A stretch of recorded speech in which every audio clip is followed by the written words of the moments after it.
How do people do this?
These niggas out here gassing up these females, following you. I ain't no fan of none of these hoes.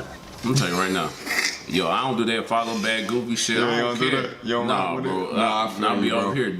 Oh, you's bad as hell. Well, let me tell you why you don't do that. It's because you about your purpose. Thanks. You know what I'm saying? You working on upgrading your life. Yep. You don't got time to be doing all of this follow through, follow back, all of that BS, DMing, work for it, work this, that, and you know what I'm saying? Play the game, play the text game, play the call game, like you're not about that. You're working on improving who you are as a man and excelling on top of that. You know what I'm saying? No, so like, and all like, and I understand like this videos all over the internet on the dating game and things that you got to do. Like, and the fact of the matter is, if you got to do all of these games to get someone that you're interested in, like if you have time for that, you're not about your purpose. Facts. You're not working on improving you and be intentional about your objective.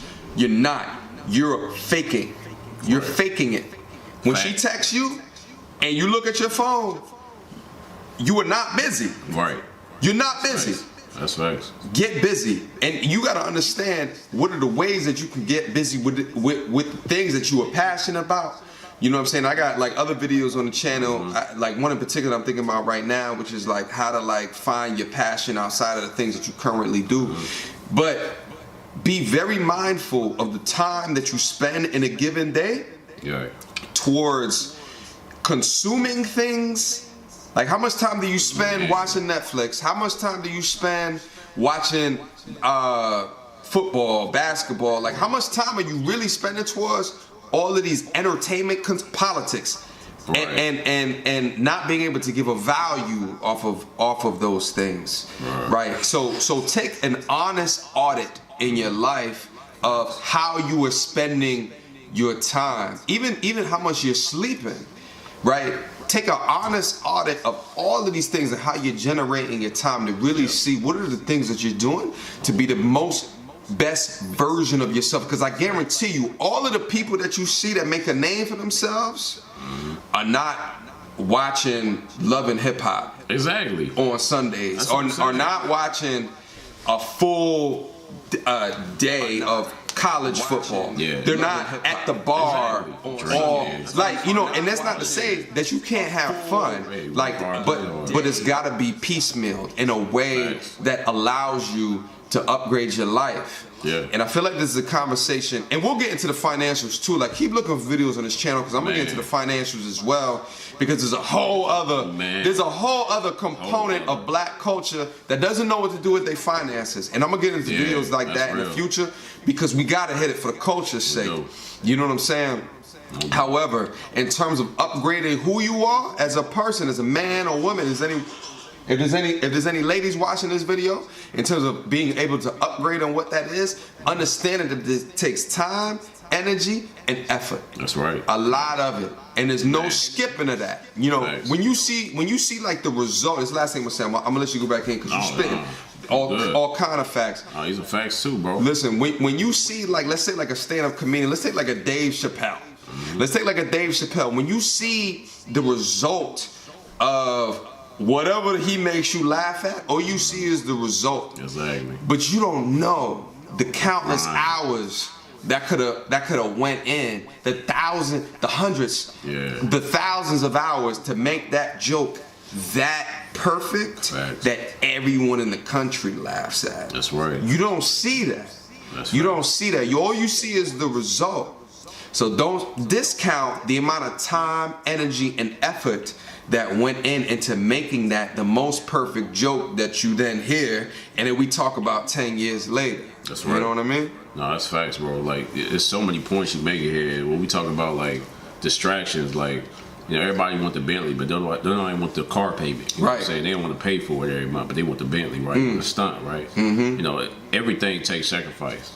And everything is interconnected. All these emotions and all these things, like, our bodies are machines. Everything we doing, for example, y'all niggas really want to stop being distracted by these hoes and all the Instagram stunts, then delete your app. If you really real, delete your app. Replace it with a Flipboard. Replace it with Business Insider. Something that's going to give you some knowledge, because what you put in your brain is what you're going to get out of it.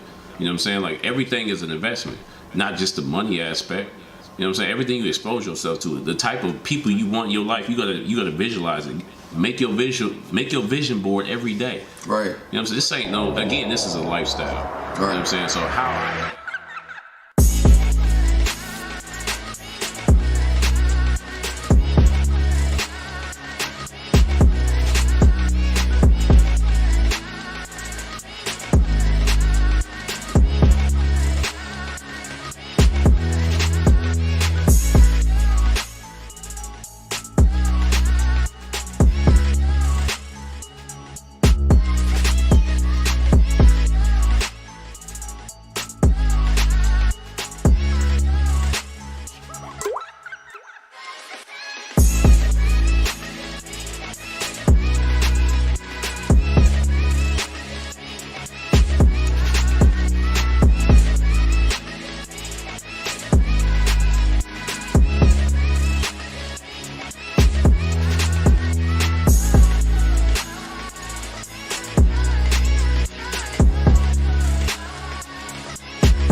now more than any other time in our history, the media has not mattered.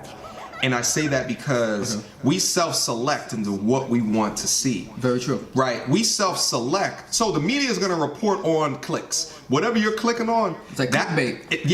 They want to report on the juicy things to make you click for ad revenue. Right. So I think a question I'd want to explore with social media, you can self-select and click on and like on and view what you want. But the things that get all the views, the clicks, and the likes is the part of LeBron's life that might be in turmoil. Right. The part of that Barack did that no one agrees with. Right. As opposed to, you know, their volunteerism is off the charts. Right.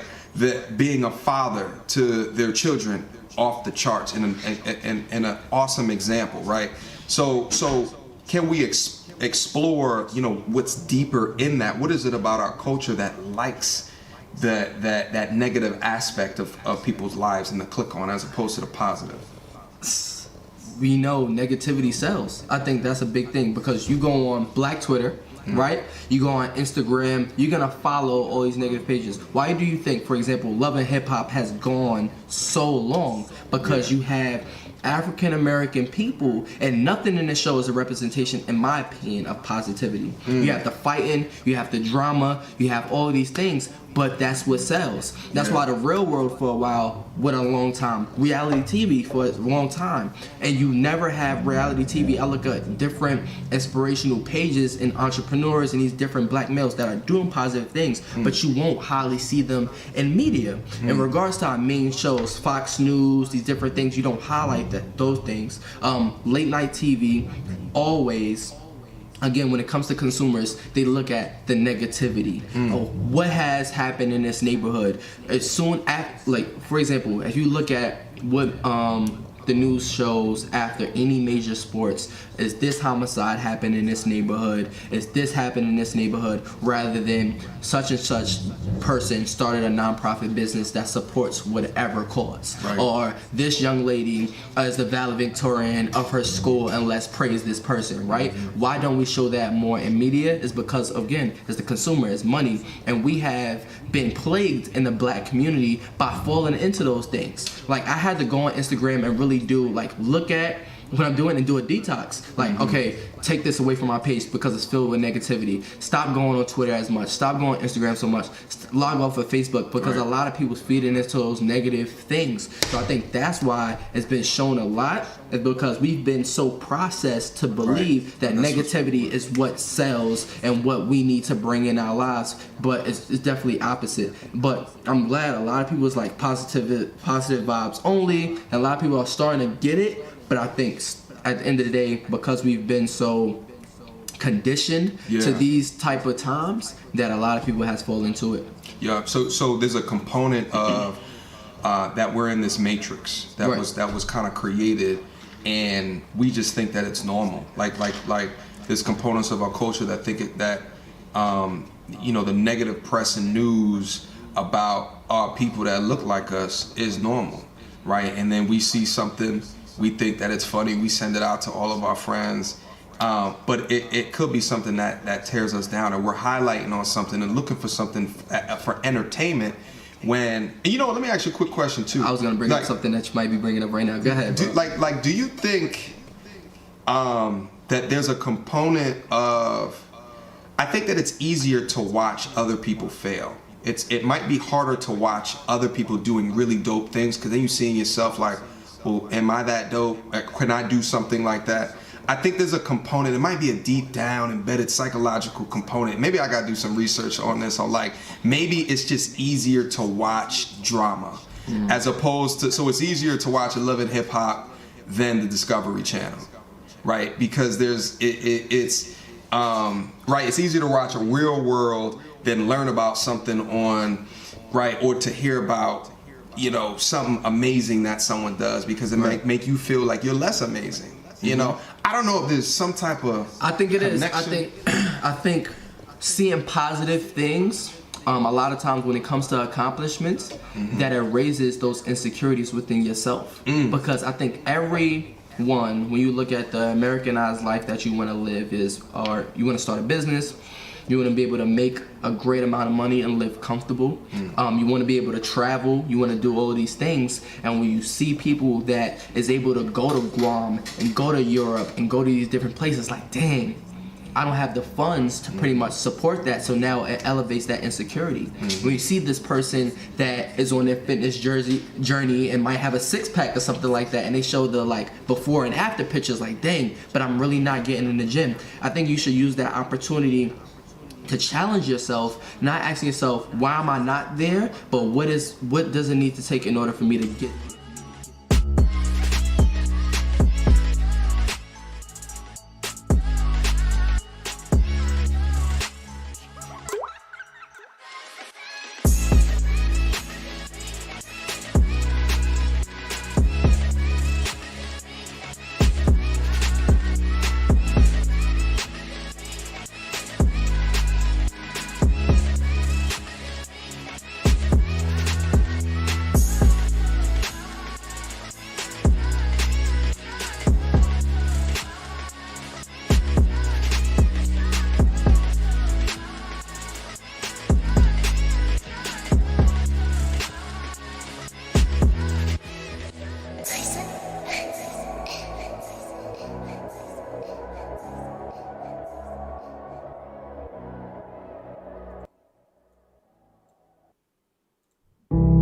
I was recently reminded of my own mortality through the mortality of others around me on my birthday and a few days following it.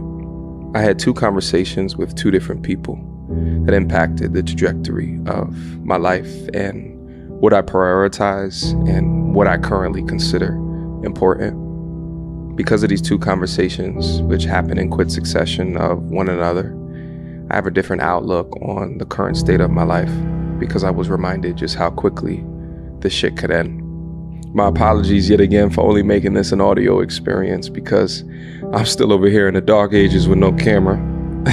Please accept my sincerest apologies. Anyway, so the first conversation that I had was actually on my birthday about a month or so ago. I was contacted by an old friend, and we used to date back in the day. I would say like our dating relationship was kind of an odd one in a sense that it was a confirmed situationship that was confirmed by both people on both sides of the coin. And, looking back on the situation, maybe there was a little bit more confirmation on my side than on her side. But she was particularly busy within her life as well. She was in med school doing med school shit. I was living the corporate life, but we made sure that when we linked up together, we cared for each other, listened to each other's problems, and, just experienced life together.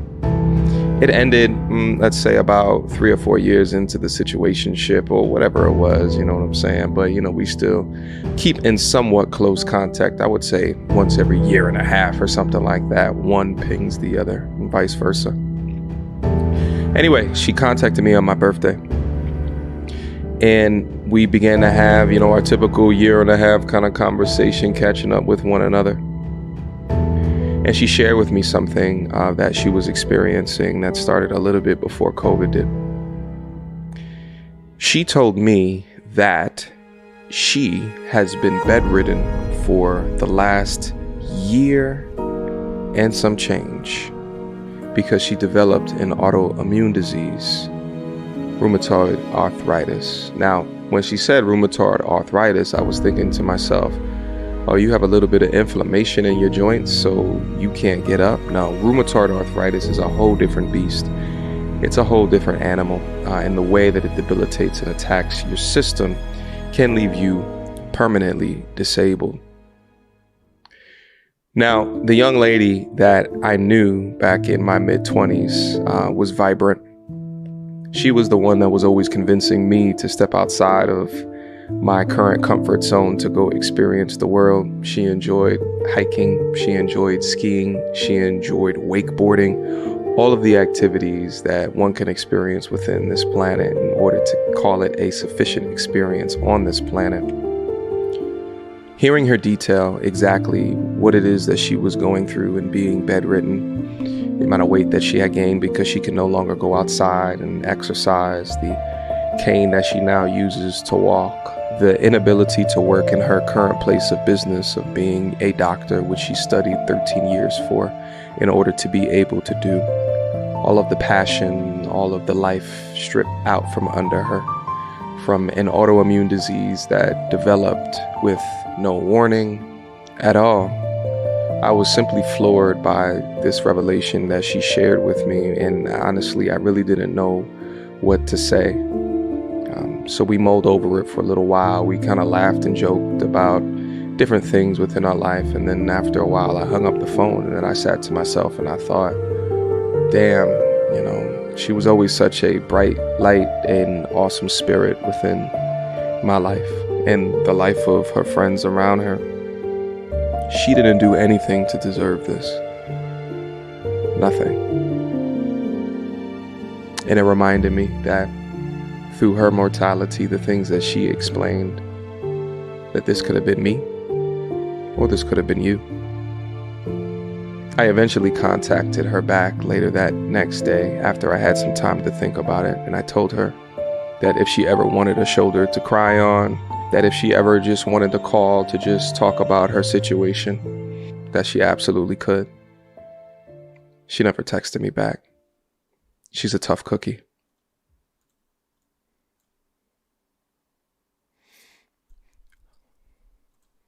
All right. I believe that we are live. Let's get started. Let's get it popping. Let's get this underway. Let me get my logo up here. Oh, shout out to everybody that's down into the building. All right. Listen, I had to drop a little something for you guys real quick. We did the 15-minute introduction, and I had this other clip that I wanted to just drop for you guys that came down in here to encroach on this discussion. This discussion is about to be lit, okay? But I wanted to drop just a little bit of a preview of what I've been doing behind the scenes as well. Special content that will be coming into the Patreon, much more of an introspective look on the things that are going on in society, the things from the perspective that I think that we can all live in on and develop ourselves with. I should be coming in live and direct. Guys, do me a favor, hit a 1 down into the building if you guys can hear and or see me. But the clip that you just saw right now was just a preview of a much longer video, and as well as a series of other longer, higher quality videos, not commentary videos, not reaction videos. And by the way, those types of videos are all kind of freestyle, no writing, no pen, but we just have to hit it the way that it could be hit in the creative ways that we can absolutely hit it. But I had to absolutely stop in there and drop that for you guys real quick as a reward of being part of the notification gang, for being supporters of the movement. Patreon gang, y'all already know what's good. Discord gang, y'all already know what's good. Shout out to everybody that's down into the building. We're going to have a good one here today. I got to be on my bully shit here, all right? I saw someone in the chat earlier said the New York accent is going to come out. Yeah, more than likely. More than likely, because we got to hit this conversation extremely live and extremely direct. Now, a couple quick housekeeping notes before we get started. As per usual, I want to be able to open up the lines for communications as well, okay? So just in a little bit after I'm done kind of talking about the things that I want to talk about and to go deep dive into what I refer to as the Coochie market crash, okay? I'm going to put a StreamYard link that's down up in there so we can encroach on this conversation. Discord, make sure that you guys are on standby as well, because I want you in on this conversation as well, okay? But this conversation was actually kicked off in my Discord server not too long ago, okay? It was kicked up in there not too long ago in the idea of this market crash that's happening all around us. We had a fantastic conversation. It was a conversation that I had to bring up here so we can have a greater dialogue, all right? So when I talk about, also, by the way, guys, hit on that like button. I see almost 800 is down into the building, which is great numbers so far. But guys, do me a favor and hit on that like button right now. Show the stream some respect, because I refuse to continue until we get the appropriate amount of likes in there. We should be way over 60% of the likes that's down up in here. Shout out to Poor Man Podcast. I see you, my G. Appreciate you for coming on the show. I got to step on my production value. That was pressure. Appreciate that, bro. I appreciate the $20 super chat. Listen, we all in the game making each other bigger, better, stronger each and every day. You understand me? But I appreciate the support and the sponsorship. Thank you so much, brother. All right. Guys, do me a favor, hit on that like button. We should be way over 500 likes at this particular junction. All right. And then we're going to get started. All right. Where's my water?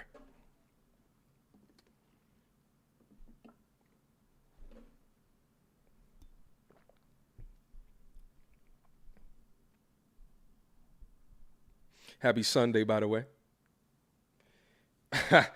On the Lord's Day, on the Sabbath, I have chosen to get active. This stream right here is going to piss some people off. You know what it is? Sometimes I feel like I be sugarfooting around topics from time to time. And I was just thinking about it earlier today, and I was just like, yo, if we don't call this shit out the way that it needs to be called out, it's going to show up in ridiculously bad ways going into the future. It's going to get even worse if we do not point a finger at what is happening today and call out the key actors that are contributing to the bullshit. All right? There we go. I see over 500 likes that's down into the building. Let's get this content popping. All right? So when we talk about Coochie market crash, what is it that I mean that we are talking about? I see a couple of super chats coming in. Let me get active real quick, and I'll make sure to come back and show you guys some respect. Okay? Now, this was actually a thought that came into my mind, I want to say right around when WAP came out. Right around that time. I was like, what? What is going on here, right? Now, from a media perspective, from hip-hop culture, all that shit, right? It's been ebbs and flows throughout the past couple of decades. You could point at specific times in the 90s, the Lil' Kim, Foxy Brown era.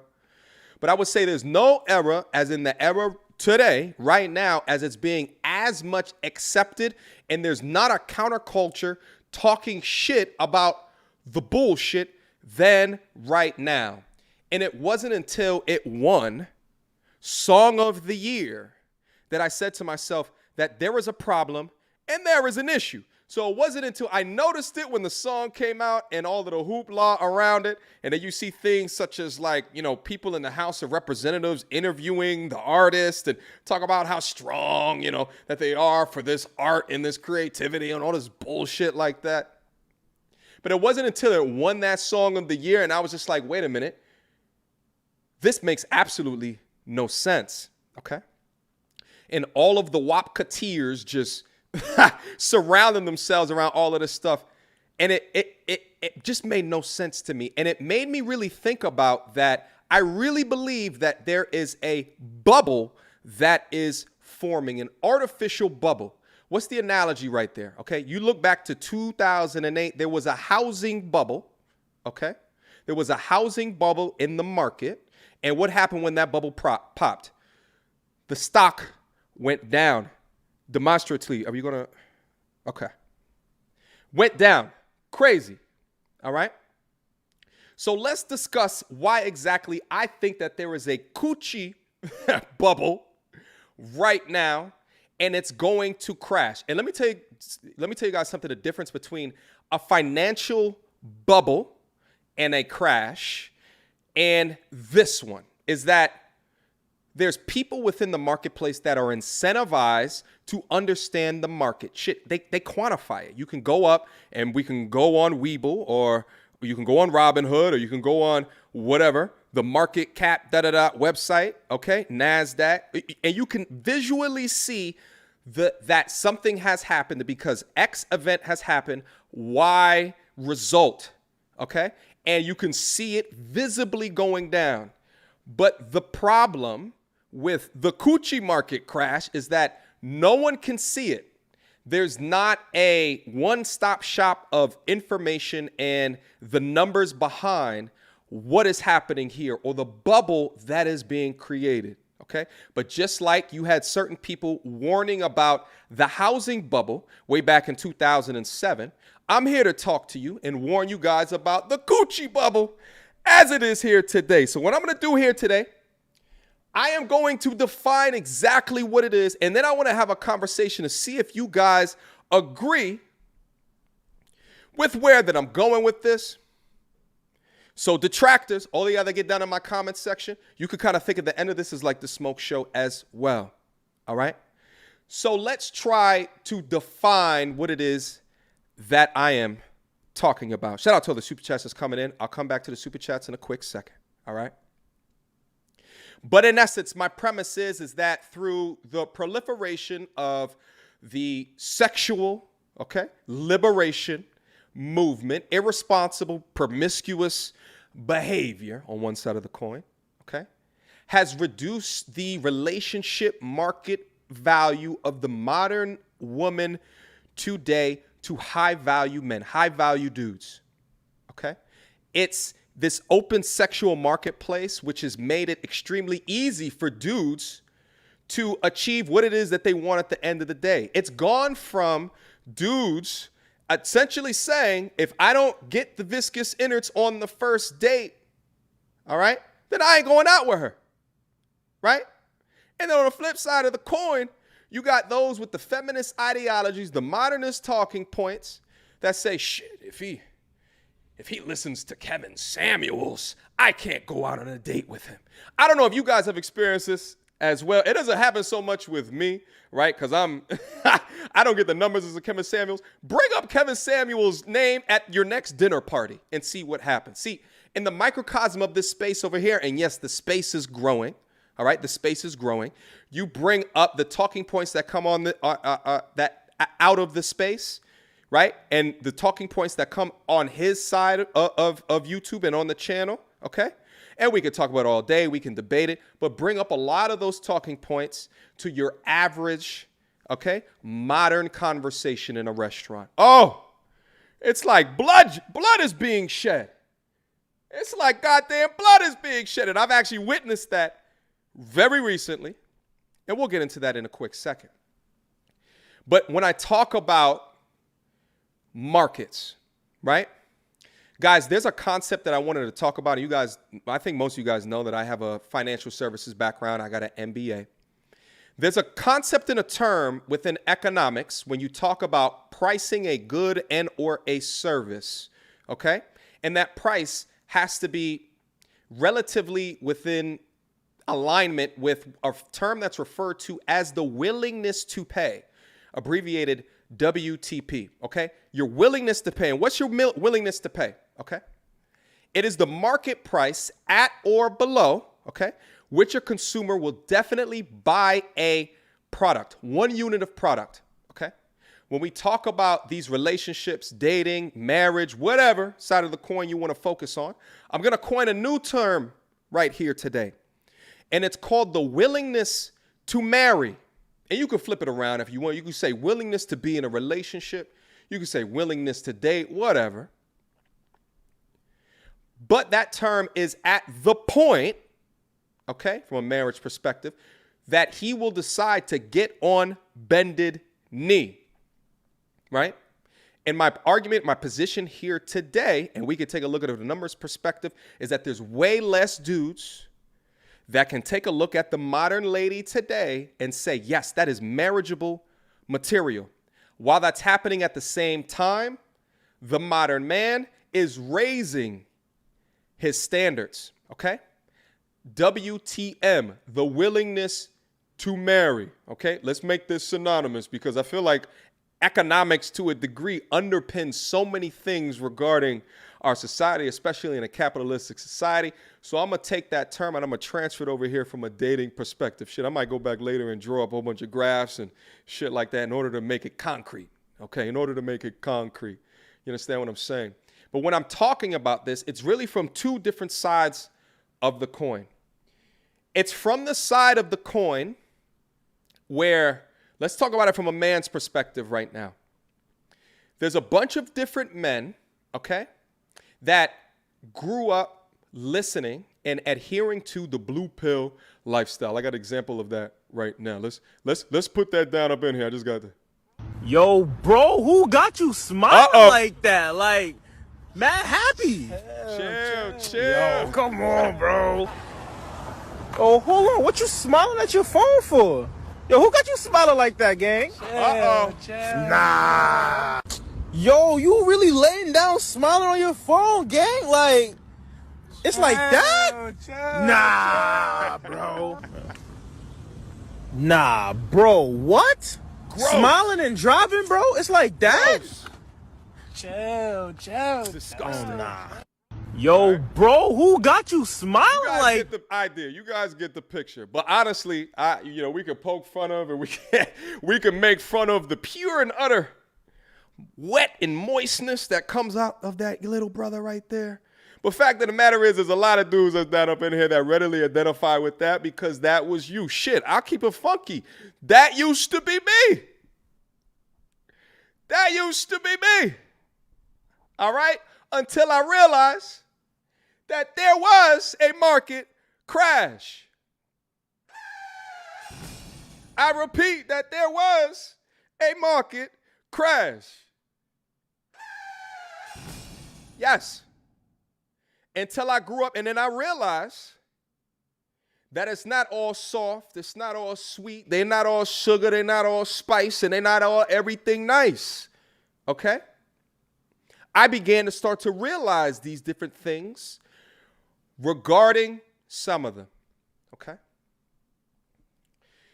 So many of us did, and let's keep it honest. Let's take an honest audit, because it's some of y'all, I know it's some of y'all be telling me your horror stories. I be getting the emails. I look down into my Instagram. I get the DMs. I see what y'all are dealing with. Shit, I wish there was enough time into the day. I would continue to do videos on y'all ship stories to continue to highlight these different things. Shit, I post them on my community chat, and I even think sometimes about going back and doing videos on it and stuff like that, but there's not enough time in the day. You understand me? But there's so many of us that started out with these, with what that is, and what does that lead into? You know, most likely you look at a young brother like that that's head over heels, okay? And we understand what happens when you get like that and you start to pedestalize, right? That gets you knocked up out of your frame. Okay? That's when you start to think that you being ultimately chivalrous absolutely matters. Okay? That's when you get told that you are the good guy, that you are the nice guy. He's too sweet for me. How many of y'all been told that? Okay? How many of y'all been told that? All right. How many of y'all came from single mother households where your mother told you, just be nice. Just be nice. Just be nice to her. She seems like a sweet girl. She seems sweet.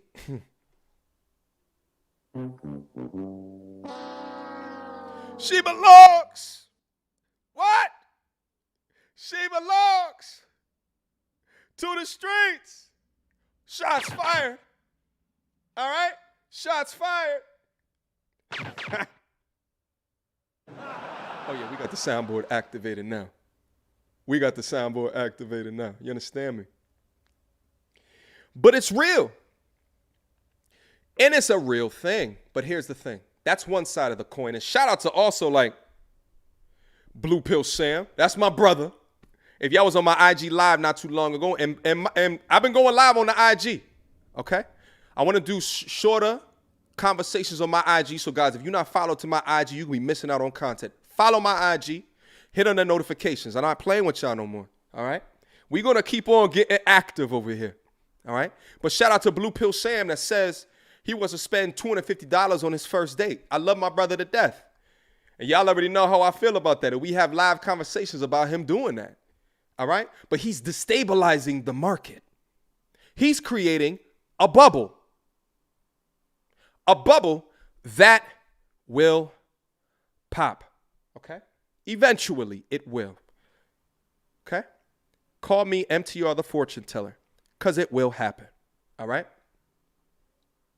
Now, here's the other side of the coin from a man's perspective. Okay? Hold on. I'm thirsty.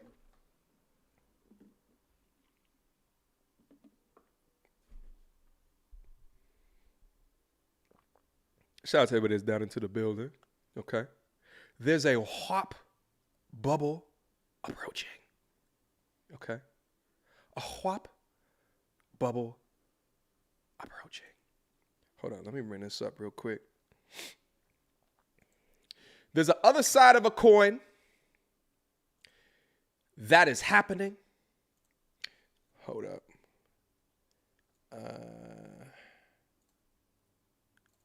Is this it? Yeah.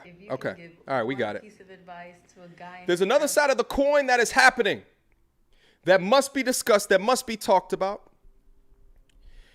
And it's the common modern dude that is gaining strength within themselves. They're gaining strength within the sector. They're saying no to follow the local IG harlot that's posting her hindquarters every other photo, okay? That's sending them the DMs, okay? That's sending them the likes, the validation, because they understand now from the content in the sector, ideas regarding their nature, and that the attention and the validation is being used as a form of currency. They're coming down into the sector and they look at videos from my channel and they're beginning to understand the power that they have within themselves, okay? They're beginning to understand that median salary, for an example, is $40-something thousand per year, but yet they shit on you for doing 70, 80, and 90. And they don't show you any respect because of that, okay?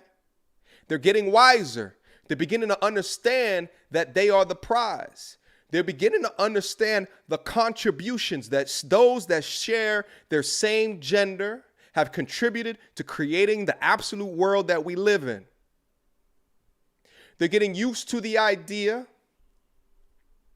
of respecting both the white collar and the blue collar man, irrespective of where they came from, irrespective of them having simp-like behavior in their past, and they're becoming focused. They're focusing on themselves.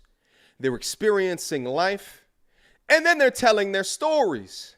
I would say they're transforming within the idea of what this is right here. Let me make this a little bit smaller. Let's get active. If you can give one piece of advice to a guy in his early 20s, what would it be? Do not move out of your parents' house until you've saved up at least $25,000. Make friends and don't date.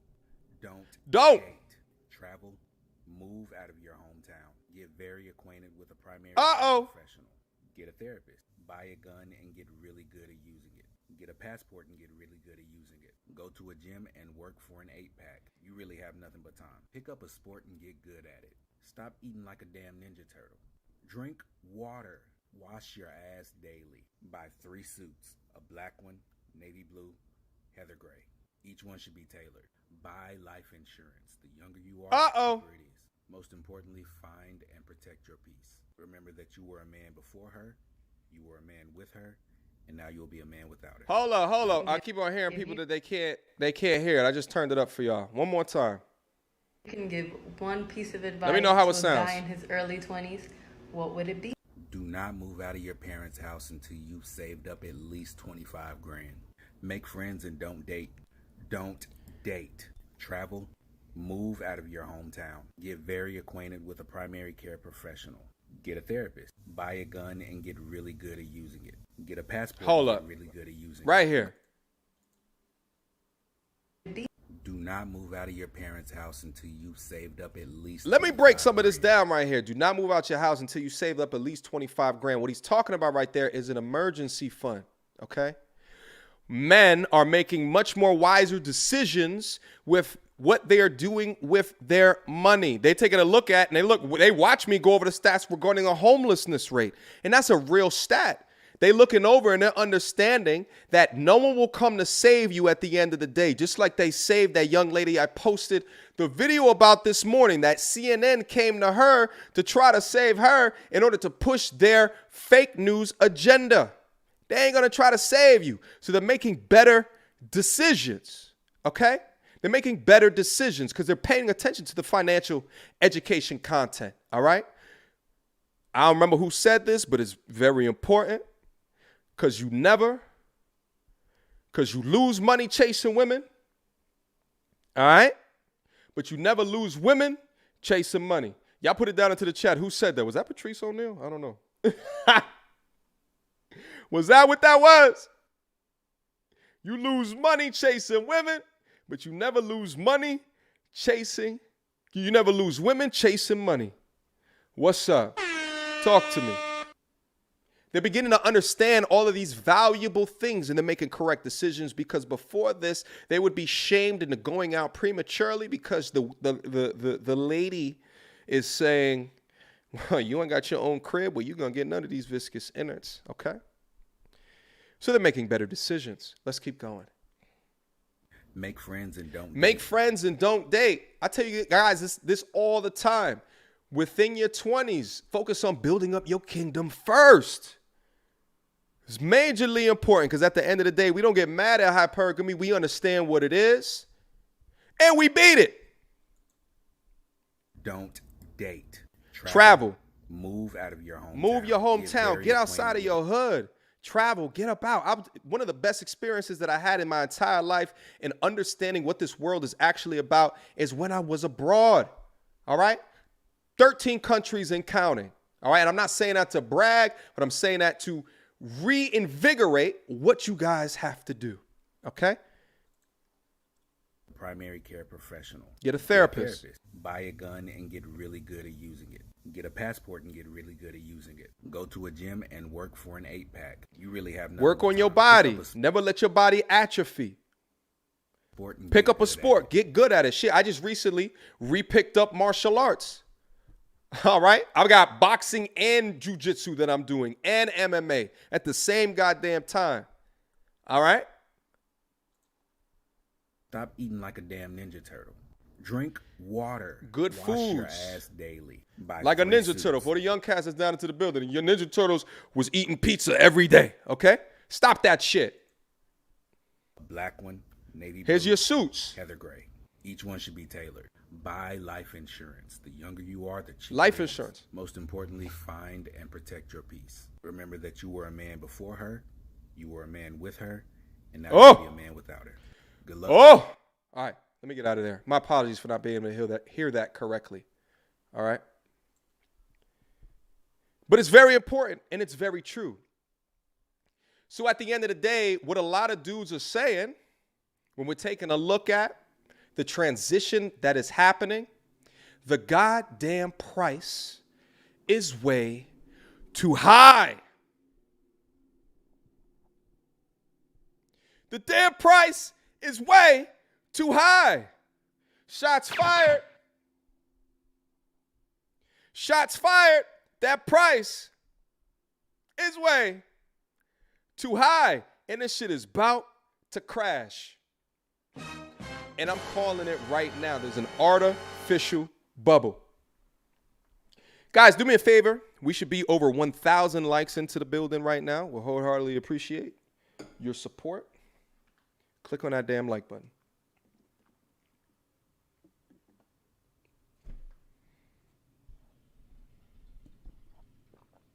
The price is, goddamn, the rent is too damn high. But like I said before, there's a bubble that's being created. Some might say that the market has already crashed. But here's the thing. Where's the warning signs? Because you can't quantify it the same way you can quantify a crash in the financial market. Okay? But with all this information, the willingness to marry, okay, WTM, all right? Dudes ain't messing with it no more. Besides all of the other options that are out there. There's a lot of other options, okay? I saw some dudes that was joking into the damn sect. Dudes talking about they gonna go get dolls. I ain't gonna go that far, but shit. There's a lot of dudes that are just saying, yo, I'm going to see what's going on with my Call of Duty friends here tonight as opposed to go out to the bar and go meet some lovely young ladies, okay? And they're doing that, and that's a real thing. And you have to understand that this is happening. I think that there's a culture that we can readily look at when it comes to this, and one of them is Japan, okay? If you take a look at over there and you look at the complete and utter feminization of the man that's happening over here, which if you look at from an American media perspective, it seems that they're trying to push a lot of that information over here, okay? The men over there wear makeup, the majority of them, from the way that I understand that, okay? Women over there as well, super independent. What's happening as a result? Birth rate is the lowest that has ever been. And the technology in Japan is farther ahead than the technology over here. Okay? So you're looking to a degree into the future of what is going to happen after the crash. Unless we put a stop to it right now. All right? The price is too damn high. All right? So listen, we talked about the man's side of the coin, but we got to talk about the other side of the coin as well, because my hitters that are down into the building, you guys already know. The high value dudes are the ones that they want, right? And let's not even go 6 figures and above. Let's go the 70,000, 80,000, 90,000. Okay, y'all that are on your way to getting towards those numbers. There's far less of y'all that are sliding into the DMs. That DM slide game is the work of the $35,000 a year dudes, the $40,000 a year dudes, the ones that have to go out their way to do dumb shit like that. And what that does is that it continues to inflate their heads, inflate their egos, okay? and they mistake their sexual market value for their relation or their marriage market value.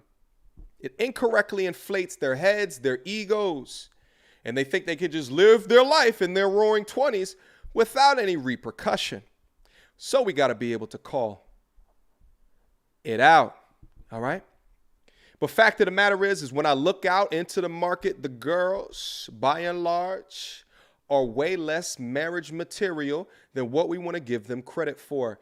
Therein lies them being overpriced, okay? Because they want to lead with this idea of a hot girl summer, okay? What does that have to do with the marriage market value? Okay, the sexual market value is like, hey, shit. And as a dude myself, go ahead, live your hot girl summer and get trapped up in my fury. I'm okay with it. Shit, at the end of the day, I'm fine with it. Because I benefit over your hot girl summer. I benefit. I have an extreme benefit over it. All right?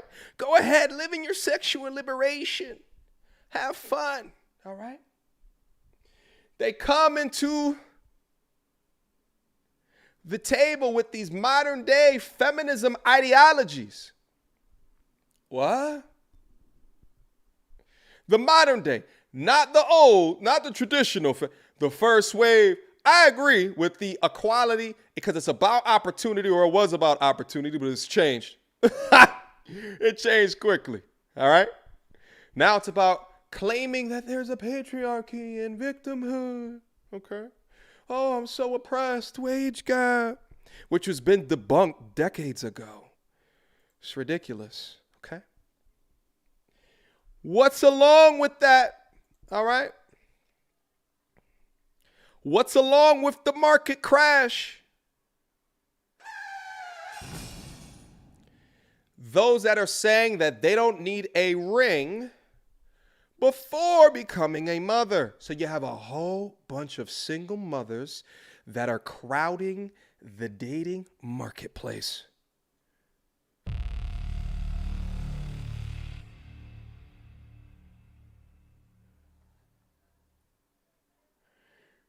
You're overpriced. What comes along with that? You get those that just expect for them doing the bare minimum, they should be praised. What? What comes along with that? This idea of conditional femininity. What? Oh, so I'm supposed to be my most masculine. I'm supposed to bring that in here, and then you can't be a degree of feminine. And then so what happens if I was to come in here feminine, right? And I'm expecting to be of worthy note within the dating marketplace. It'd be absolutely ridiculous. It's ridiculous. Okay. So you have all of these that are focused in, oh, well, I'll be feminine when I find the right one. And you've led your whole life not understanding what it really means to be feminine. So you're watching, oh, yeah, I can do that when it's called at a moment's notice, right? When it's called at a moment's notice, I could do all of those different types of things, but you haven't been putting actual work in the gym. The analogy that I use, it's like watching LeBron play basketball, and then all of a sudden you feel like because I'm watching it, or I say that I can play like him, all of a sudden when I get called into the game, I can show and improve just like him.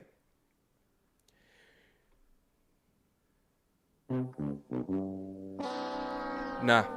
Mm-mm. It doesn't work that way. It doesn't quite work that way. Guys, again, I'm going to leave a link down up in here in just a little while because we got to go in regarding this particular topic, and I want to hear from you guys as well. What goes along with that? This idea of body positivity when it comes to your weight.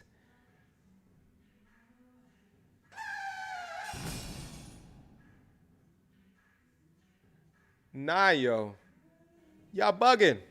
Shout out to that Lizzo video that I did not too long ago where she got up on the stage and just started twerking and stuff like that. That's where it is right now. If that doesn't show, if TED Talks is allowing that to happen, if that doesn't denote a bubble of some sort, then I don't know what is. Have me looking at the video like, are y'all out of your goddamn mind for putting her on Front Street like that? Because that is now our normal.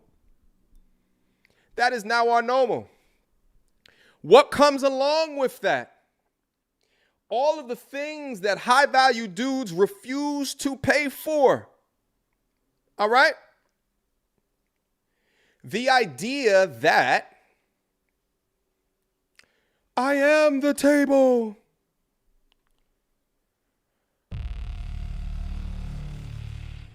The idea of you leading with your education. The idea of you leading with, I am Miss Independent.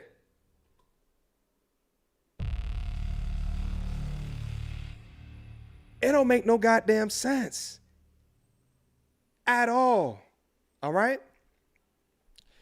High value men don't care about those things. I did a video not too long ago where I was just being open and honest with a group of young PhDs that I was having in my personal life, and I was talking about, because she was speaking as if she can't get dudes on the same level. And I proceeded to ask, well, what is your level?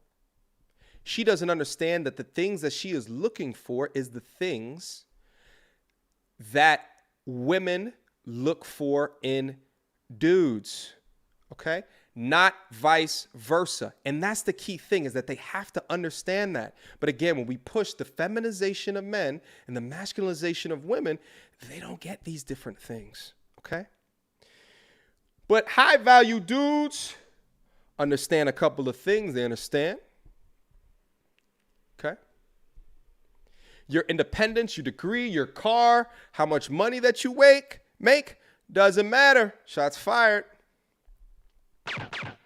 But yes, hot girl summers devalue your long-term relationship market value, leading to a market crash, a coochie crash. Yes, being a single mother devalues you in the long-term relationship market, leading to the market crash. Yes, being divorced, having that baggage, okay, not choosing correctly that first time does reduce your value in the long-term relationship market, leading to that crash. And why should high-value dudes work to pay for collateral damage? All right? Why? It doesn't make sense to me. Guys, I'm going to drop the StreamYard link that's down up in there. If you do not agree with the things that I'm saying, if you think that I am absolutely bugging, let me drop this up in here. Mods, feel free to repost this. All right? After I drop that in there one time, because I got to have a conversation. Discord, you on standby as well. Okay? Feel free, Discord family, if you want to send me a link to come up here to get it up in on this conversation. All right? And we'll bring you on. If you have anything of value to be able to add, okay? Because here's the thing. There has to be a readjustment of what is considered normal, because we've gone too far with the debasing and the devaluing of men in this marketplace, of dudes who are of average money making, median average salary. They're getting pooped on for so long, okay? But if you ask, I'd imagine 90 to 95% of women will proclaim to you that they are interested in getting married. But if you look at the numbers right now, only 25% will be, okay? So that is a far, what is the misalignment? And the misalignment could be the pure and utter delusion that is happening within some of the modern ladies today, okay?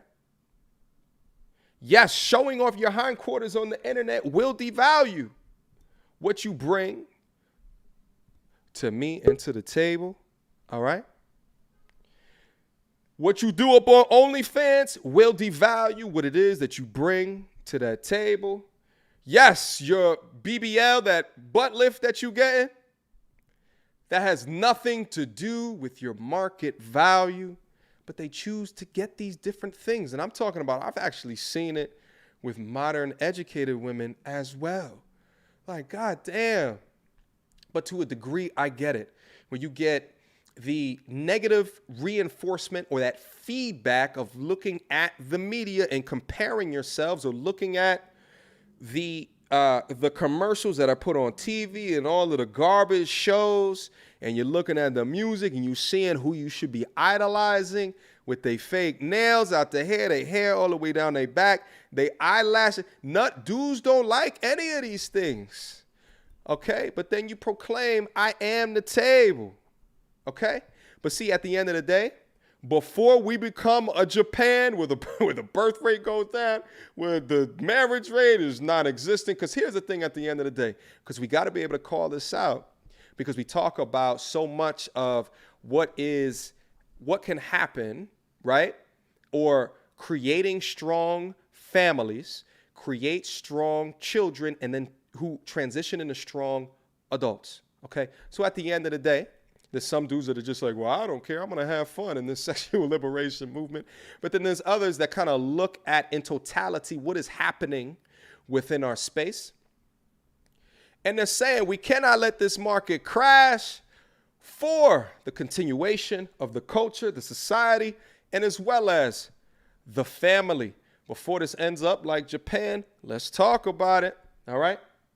Guys, I heard this. Some folks that came down into the building, mods, feel free to continue to post the Streamlabs link so we can get some folks that's down up in here. Here's the last thing that I'm going to lead you with, okay? Because when I talked about the negative aspect of the men in the culture, the positive aspect of the men in the culture, and I talked about the negative aspect of the women in the culture, here's the thing. I uploaded a video not too long ago. It was 21 minutes of women holding women accountable. And I did that with pure intentionality, okay?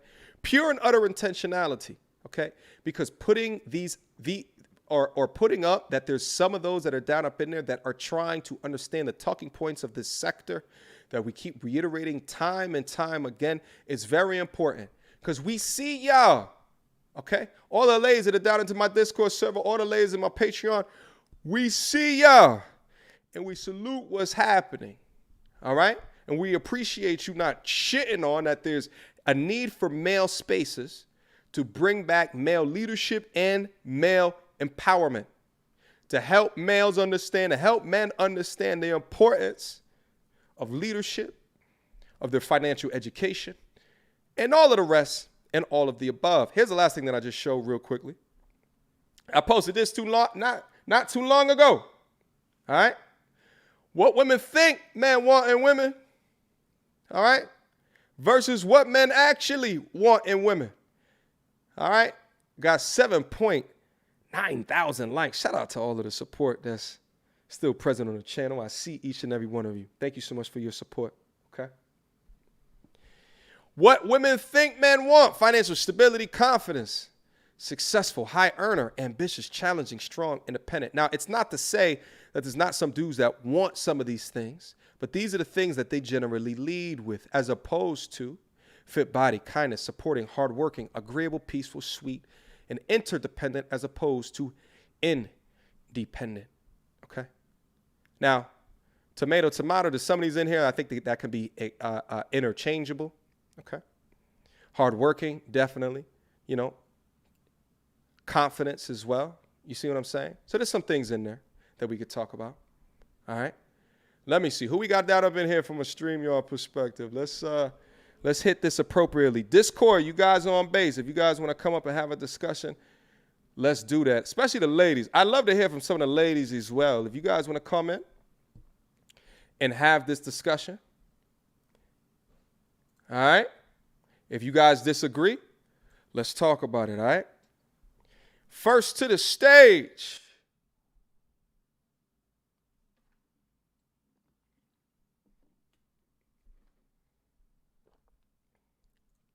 Let me bring this up on the screen.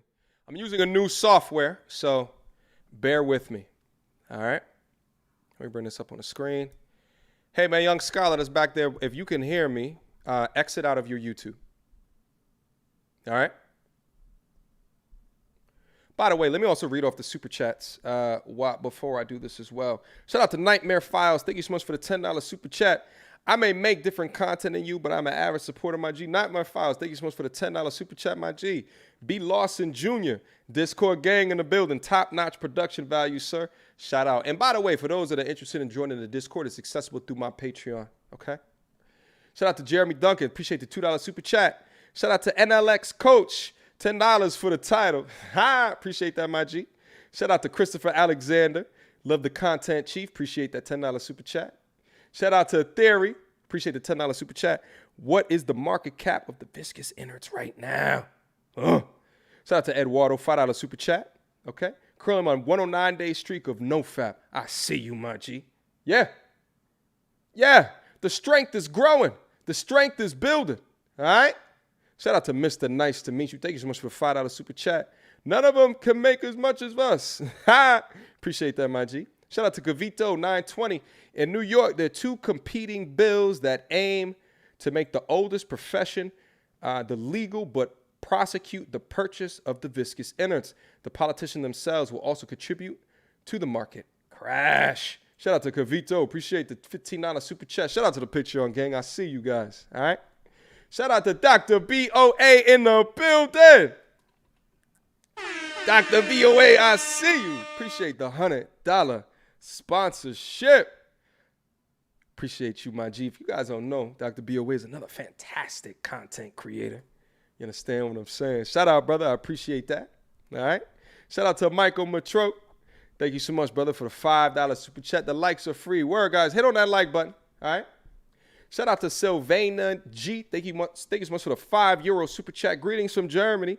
Haven't been binge watching your content as of this week. Shout out. Appreciate that, Sylvana. All right. Guys, listen. Here's what we're going to do. I'm going to run over here and play this real quick. I'll be right back. Where's my shit at? Oh, there it goes. I'll be right back in 2 minutes, and then we are going to continue this show.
All right, we back up in the building. Let me make sure I turn this off so this shit don't come back on.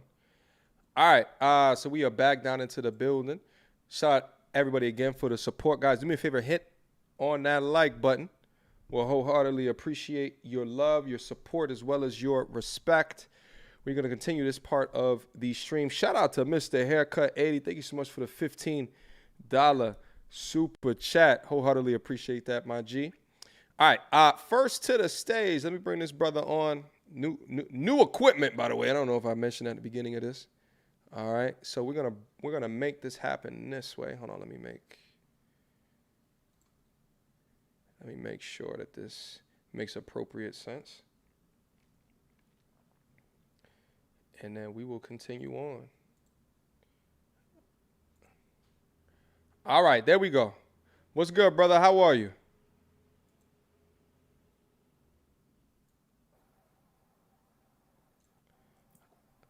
Say something. What up, bro? How are you? Yo. Oh no, I'm doing good, man. How about I'm doing yourself? well, bro. I'm doing fantastic. I'm still trying to learn all this software and stuff like that. So we're gonna make this work. Yeah, same here.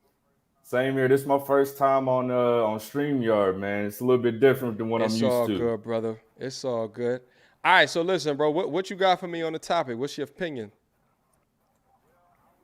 Well, I was actually gonna ask you, like, since I've been in the stream for a while, seeing you were talking about like the Coochie market was, going up and it's starting to hit like its peak. So what exactly do you think would happen, like, if it were to burst? Well, here's the thing. And that value ends up going down. I think it's already burst, right? I think it's already happened. But one of the things that I talked about in the stream is that there's no real indicator because there's no way, you know what I'm saying? There's no way to quantify where it's very apparent and transparent for the people that is affected by it. But I think even just the proliferation within the space right now and the numbers that, those that are coming out into the space, and that the fact that men are getting actual real value out of the talking points is showing to a degree, and as well as with, the years before of the dudes who were going their own way movement. I don't want to say the whole word because it gets you demonetized here on YouTube. You know what I'm saying? There's obviously an issue. There's obviously something that's going on. There's something that's going awry. So I think that it's already here. I think that it's already happening. Okay. But I'm trying to do my part in order to continue to raise it to the attention of the masses. Does that make sense? Yeah, definitely, man. I appreciate your content. I've been watching you for a while. You try to approach things from a very nuanced perspective, and I really appreciate what you're doing, Appreciate that, bro. Appreciate that. All right? Yes, sir. Let me see. All right, guys. Folks that want to come down into the building, the link is down up in there. If you want to come up in there, have a conversation regarding this, I'd love for detractors to be able to come up. Anybody in the space that feels as though I am incorrect, feel free to come through. Let's get this conversation popping. But here's the thing. More often than not, I'm like moving shit around at the same time. More often than not, the detractors in the space never want to come through, right? They never want to come through. What's good, fam? How are you? Hey, what's up? So I'm a little late on your topic, but I had an opinion, but I wasn't. If you could just give me a quick summary, I want to make sure my opinion is on the right subject about the Coochie market. Okay, well, how about just say your position and let's go from there. If I'm following what you're saying, I don't think there's ever going to be a Coochie market crash. And my theory is this: first of all, there's more simps than there's sand in the sea in this world. So I don't think it's going to happen. I think women, people in that, lifestyle, whatever. I'm a little older than most of these cats out here. They're survivalists. They're going to figure out a way. And here's the thing, is that the women don't want the simps. So I agree with you. There's always going to be simps, right? But if you ask for the majority of women, would they want to be married? They would say yes, right? But we already know only 25% of them will be. And it's because the simps, they don't want the simps. So here's my argument. And the reason why I think that it's a crash, a Coochie market crash, and it's a bubble, if not already crashed, okay, is that, again, there's two people in the market. There's the man and there's the woman. If the woman, right, is overvaluing where that they are through unrealistic standards and expectation, a media system that continues to pander to them. But as you look at the quantifiable numbers of what's happening, if you also think about this constant push of the masculinization of women and the feminization of men, and then you drop on top of that yes, there's absolutely simps. And I went over a component of that earlier in the stream. There's absolutely that will continue to always fund something, right? But when we talk about the actual linking up together, I think the State of the Union today is showing where exactly it is going. Okay? I see your point, but the way I see it is more or less that's a cohort assumption. And what I mean by that, people that are hitting the wall as females, let's say the age range of 35 and up. You're right. Your argument makes perfect sense. But you got to see a woman that's younger than them, that's addicted to social media, Instagram, brainwash. So even though they might be a coochie market crash because of, their circumstances or where they are age-wise, what are you going to do about to see a woman, the army of women that's behind them, and the same thing? They're still in the height of their sexual, value. Still brainwashed. Yeah, but they're not getting married. That's my argument. But they're not getting married. So and they're illicit that there's a bubble, right? And I think like there's content creators all abound that talk about the pure and utter delusion. But unless you course correct early enough regarding, the actual value, right? Right, like not disrespecting men that make median, salary, right? Not turning these dudes down for them to actually understand on a scale of 1 to 10. There's a lot of you guys that are 5s, okay? For them not to be pandered to regarding their height, their weight, their dress size, right? Right, to not have leaders such as Lizzo get up here and then all of a sudden they watch Lizzo get it popping and they're like, well, I don't need to go to the gym. It's fine because Lizzo can do it, and she's on TED. She's on TED Talk, twerking, all right, with a goddamn thong on. I don't know. I mean, like I said, I see what your point you're trying to make, and I just think that it's a crash for maybe a certain segment of age. But if you're just going to tie everybody and assuming girls between the age, let's just take it back 18 to 30 are wanting to get married, then that would be the assumption. But I think it's a lost cause, in my opinion. I don't think. Okay, so you think that there's no way to help the 25% marriage? Not now generation, no. And why don't you think that is? I think it's complex. I think, it's a lot of variables that go into it. I mean, I don't want to, start getting off subject and pointing at social economic things or politics that started in the 60s and 70s that put us in where we are in our community. But if you're going to look at that, there's a lot of things that have set us on a path where we are today. And then you bring in social media. Here's this tool that has given women the illusion that they are better than, or that their value is more than what it really is. In addition to all these other things, I mean, my God, you need God to come down here and fix this thing. I'm just at the opinion that I hear what you're saying. And by the way, my thing is, so let me just finish on that point. Is that so? I agree with you. It's not like we're talking from the same information, right? So my thing is like I think that it can be helped, and it's through information, right? Because here's the thing: on one side of the coin, right, you got those that are being fed. You get women that are being fed pander type information that overvalue themselves, and then you also have simps, and there will always be simps. But I would say the ratio of simps is declining. It's on a decline. It's getting less cool. Right? So the simp fund is going to not dry up, but it's lessening because things are happening to young men in their lives. And then they find content like this that lets them know that they are the prize, right? That their contributions are worthy. So I think over time, as time goes in the forward, you get a lot more dudes that are saying, no, I expect more than this, right? And I deserve better than this because I understand my worth and I understand my value. I'll put it to you this way. I'm 47 and I'm probably a little bit older than you. I will agree with you for the simple fact that the channel that you have and the way this conversation is being elevated all over the place in social media, I pray that you're right. And that gives me a little bit of hope. But thank you, man. I appreciate it. All right, brother. Keep up Appreciate you, man.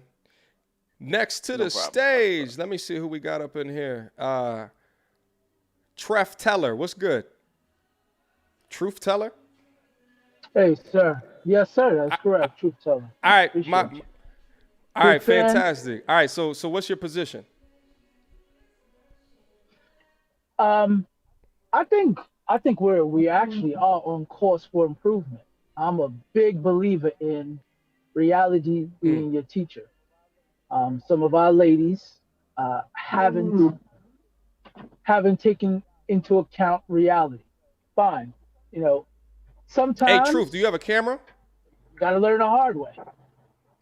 Yes, I do, but I'm actually driving, Okay. so I don't want to necessarily turn it on.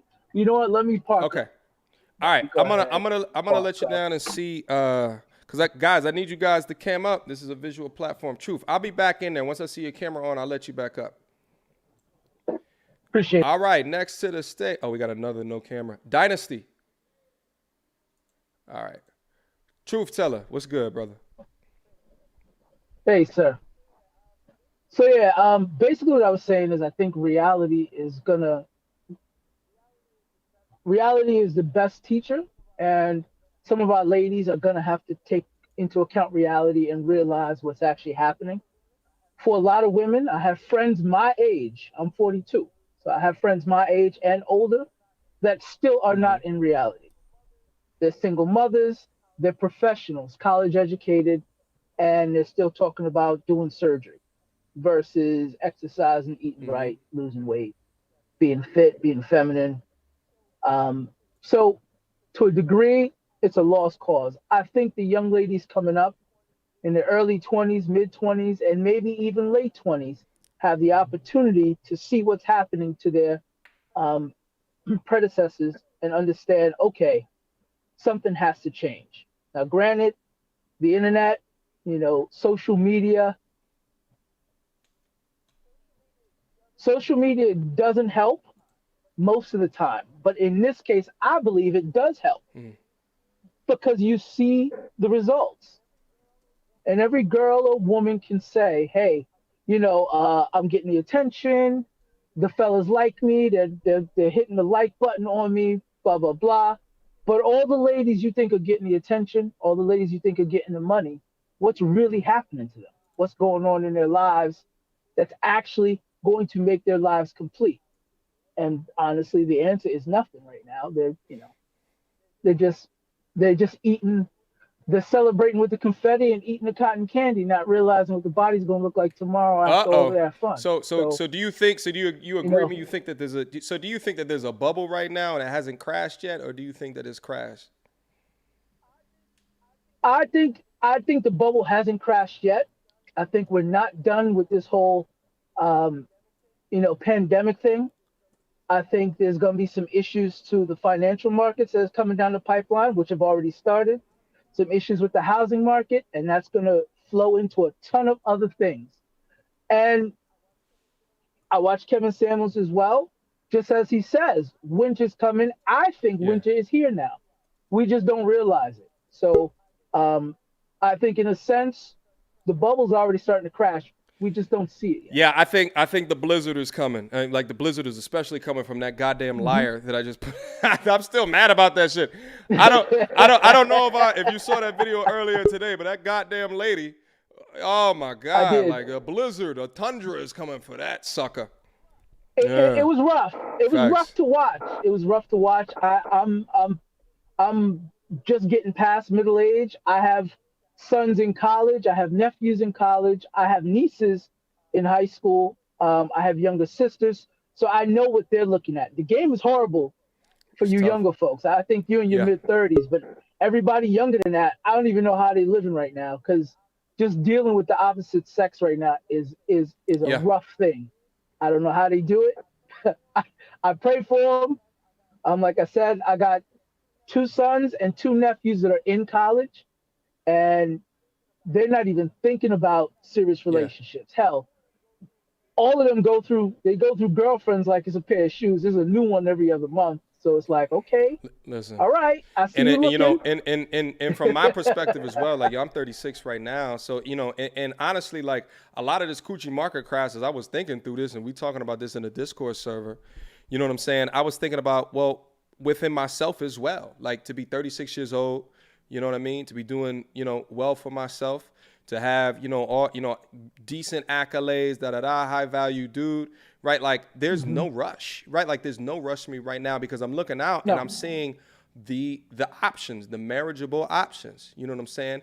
In the general geography that I currently am right now. And I'm just like, at the end of the day, like there has to be some type of recalibration of what this actually is because it doesn't make any sense. You know what I'm saying? Like, we all got our own issues. We got all our own things to work on. But my thing is, and my contention is that there's a lot more dudes who are a lot more ready and working on themselves way more readily than the typical average modern lady. And here's the thing, the modern lady would probably disagree, but here's the thing. They're working on themselves, but it's not working on themselves from a marriageable material, in my opinion. Because if you want this traditional contract, well, then you got to have traditional things about you.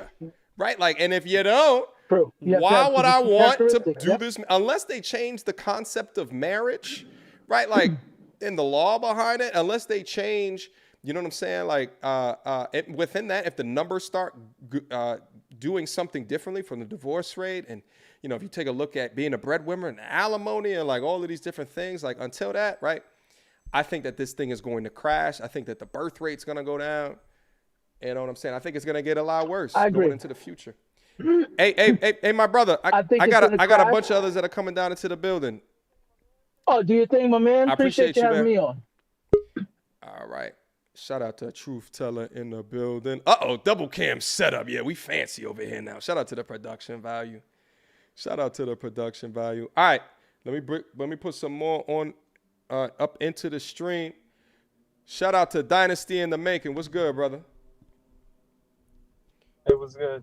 I had to get in my car. That's why. Anyway, I agree with everything that you're saying. There is going to be a major adjustment, whether it's in economic terms, a pussy crash, or versus Kevin Samuels is. There's going to be a long night. There's going to be a major correction here in the future. Yeah. Okay. Was that it, bro? All right. Yeah. That's pretty much it. Yeah. All right. Yeah. I was looking. Okay. Yeah. No, it's no problem, bro. I'm looking for disagreements as well. You know what I'm saying? Do you disagree on anything within the stream? You're not gonna get any disagreements from me. So do you think that the dating market has crashed, or is it in a bubble, or the coochie market rather? I think we're in a state of finding out just how bad it is at this point.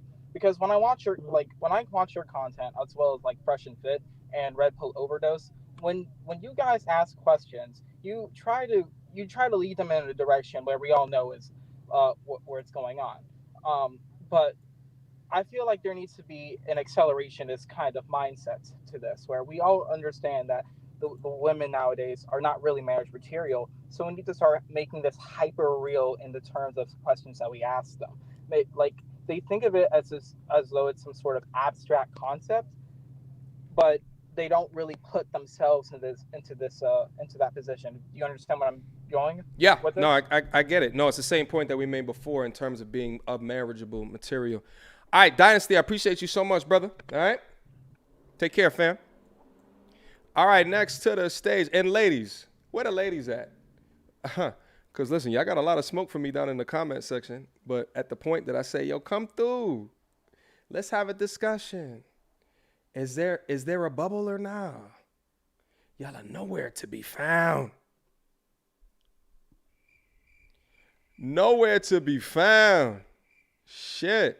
Let's get active. Next to the stage. What's good, Ashton? How are you? Trying to get it like you. Hey, bro, you can't be playing video games and coming up on the live stream, bro. Have some respect. Oh, no. I was changing the apps from Hulu. Do you agree Netflix, or disagree with the coochie market crash? I think it crashed. Okay. To be honest with you, I mean, it's got worse. Over the last 5 years? You don't think so? And I mean, you bring Sister Shazar Ali, is that right? I get her name wrong all the time. Let me ask you a question. Do you think the market has crashed specifically for you? No, hell no. I mean, I get by. I do. But I mean, just for they say they don't want simps. They don't want blue pill. But I mean, we know you don't want red pill at the end of the day. I do. You don't want those Okay. numbers. So and how old are you, brother? Just hit 30. Okay. Okay. And you've been working up. Yes, you've been working up in on yourself. Do you consider yourself a valuable young man? I'm actually gonna go to school to get my CDLs. To be honest, so I mean, so let me ask you a question, bro. And this is, you know what I'm saying? So like on a scale of 1 to 10, okay, what level of young lady do you think that you should be able to achieve? To be honest, I mean, I dated out. I could have got married. That's not what I asked, earlier, bro. Scale of 1 to 10, my young brother. Scale of 1 to 10. 7, 8. Regular degular. Okay. But I mean, my thing is, I dated out, and the thing that messed me up was the whole you missing out if you don't date black. I mean, that was my choice, and I know I did. I know I messed up, but I mean, hey, it is what it is. I'm not here for me. I mean, you ask what the market's like. So, I'll be honest with you, my G. I don't know. See, here's the thing. When you first came on the stream, you were playing video games. Okay. You were playing video games, and I immediately thought to myself, man, that lacks a degree of professionalism. Right. When I think of like a lady who's an 8 or so, usually is professional as well as above. Okay. Do you think that there should be a recalibration from a guy's perspective as well of what that you think that you should equate to as well? Because when we talk about this market crash, truly it's valuable men, okay, that can command 8s and above.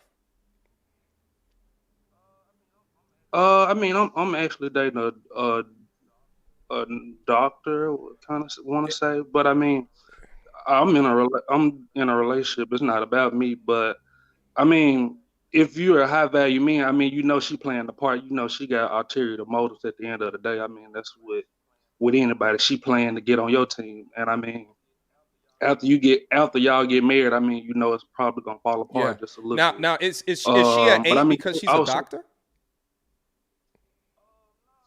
No, I mean, she listened, she cool, she felt her own way at the beginning. She wanted to go her own route, but I mean, it took probably like, what you say, What's her OG? specialty? What type of doctor? Is she like pediatrician or is she on the far side? She going to school to be an actual doctor, but for right now, she working as I think it's like at Walgreens back there with the pills and stuff. I mean, I don't just want to put her business out like that. She's a pharmacist. I try not. Yeah, but she going to school to get her to be an actual doctor. Like I think she on like the last 2 years. So I mean. Okay, and shout out to her. You know what I'm saying? It's not like having a good pharmacist on the team. So how long you guys been together? We've been talking for like almost 2 years now, but we just got serious like I want to say this last month, to be honest. I guess she saw once I was going my own way and I wasn't just playing around, you know, like kissing ass. She wanted to get on the team, but I mean, I guess she thought I was just kissing ass, but I mean, I was really just chilling in the background, to be honest. I mean, I was doing my own thing, and when she thought, I guess I was gonna stay in Houston forever, and she saw, like she sent me like a big ass paragraph about how we should end and all this. She got to get her career together. I was like, cool, that's fine. You know, she sent me the whole paragraph. So I'm like, that's what you want, cool. And I think it was like 2 weeks later, she called me and she saw I was in Dallas, and she was like, damn, you really just left? I'm like, that's what you wanted. That's what you sent me out. I wasn't gonna argue with you and stuff like that. So I mean. What did you expect? But I mean, they say they want somebody that's dominant and this and that. But when you dominant, you know you get the I'm walking on eggshells and this and that. And then when you play the back row, the blue pill, you know they try to walk all over you. I mean, I did both with her. You know what I'm saying? But when she saw I was really just not paying attention to just, you know what I'm saying, I had my own things to do. That's when she wanted to make things official. Okay. So I mean, so I guess you framed up on her. You framed up on her, and you was able to. yeah, but basically, I mean, I just played my part. I mean, I wasn't kissing ass and nothing like that. But I mean, I think the dating market is what it is. But All I right, mean, so just real be quick. honest, So you I was dating mean, her for just real quick, because I'm trying to understand. You was dating her for 2 years. She's in pharmacy school. No, she's in med school. So she's been in med school for 2 years. yeah.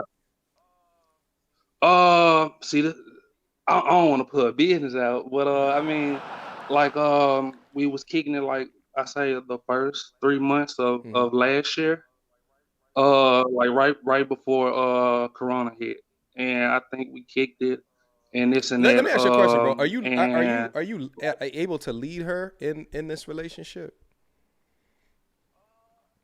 I mean, to be honest, I don't. Yeah, That wasn't a good answer, my G. I mean, I don't. I try to say, you know what I'm saying, we equal, we can hear each other out. You know, I'm like more of the what do you want versus what I want type of guy. I mean, because when you say you lead, they try to be like, oh, you think you running stuff, you won't let me get my opinion out, and you know it's really not like that. But you know when it's time to break up, they say, you just want it your way or the highway. I'm like, no, I'm not like that. That was you. Yeah. So I mean, I try to be open and okay. All right, my G. I'm not gonna lie to you. I heard the med school stuff, and I started to sense a degree of cap. I know I had my blue cap on, but you know it is what it is. I mean, hopefully you were telling me the truth. The thing is like the degree of professionalism. So here's the thing. I would normally say 8, right? Like, and I feel as though you know the professionalism mixed with kind of the receipts that I have shown. You know, it's something that I am within the right minds to be able to get, you know what I'm saying? But it sounds like you're still working on your life. You're still working on yourself. You're still progressing through that. You know what I'm saying? Like what work have you done today in working in on yourself? I mean, to be honest, I'm from Arkansas. You know, it's a small town. Me moving to Texas, it showed me a bigger light. You know, I was working warehouses and, you know, this and that. So now that I'm out, I see that, you know, I need a career. You know, like I just want something instead of, you know, working all in the factories. I want a CDL. So I think that's me working better in myself. And I mean, I think I'm pretty cool all around, to be honest. It's just I was putting my work into the wrong places. You know, coming home tired and saying I'm not. I don't want to do, you know, such and such. You know. To just me being honest with you, because I know you said you thought I was lying about the and I like school, honesty, I mean, my G. I like authenticity, you know, which is why I felt like a little bit of cap. Because here's the thing, I think, you know, most ladies that are going to be making $150,000, $250,000, $350,000 per year, right, are not necessarily in relationships, real relationships with dudes that, you know, are still figuring life out. More than likely, right? There's outliers amount of them that are actually doing that, right? So when we talk about the delusion that can happen sometimes from the women's perspective, there's a lot of dudes that just think that because they got, you know, a twig and berries, then they deserve leadership or they deserve respect and they deserve all of these different types of things. So I was trying to tease out the different things of what you were talking about to understand whether or not you were full of cap or if you were telling the truth. You know what I'm saying? Because I do think that there's a degree and a level of respect that has to happen between men, especially when you get up on a particular platform. You know, the way that you carry yourself, your preparation within that. All of the men before that, when I asked to turn on the camera, were ready to go. You understand what I'm saying? With their points, camera was steady, wasn't down at their legs. You know, there's a degree of professionalism within that. So I had to try to call that out in order to tease out the degree of cap or not.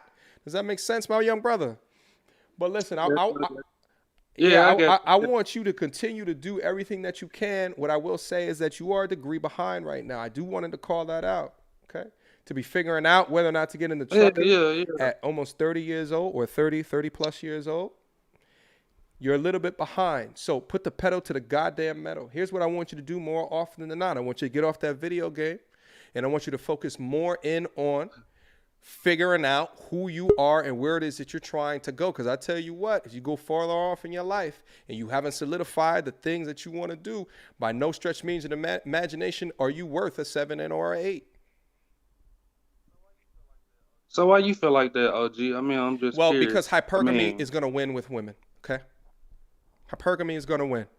Yeah, but I mean, I feel like and here's the thing, bro. Just like and you said, they will act like they won't. They act like they don't want all of that, but they do, because women want security, they want provision, and they want protection, and they want leadership. And here's the thing: the ones that lead with masculine energy and behavior will act like that's not the case. And listen, at the end of the day, my assertion is that women are much more happier throughout the entirety of their life once they rest well within their feminine.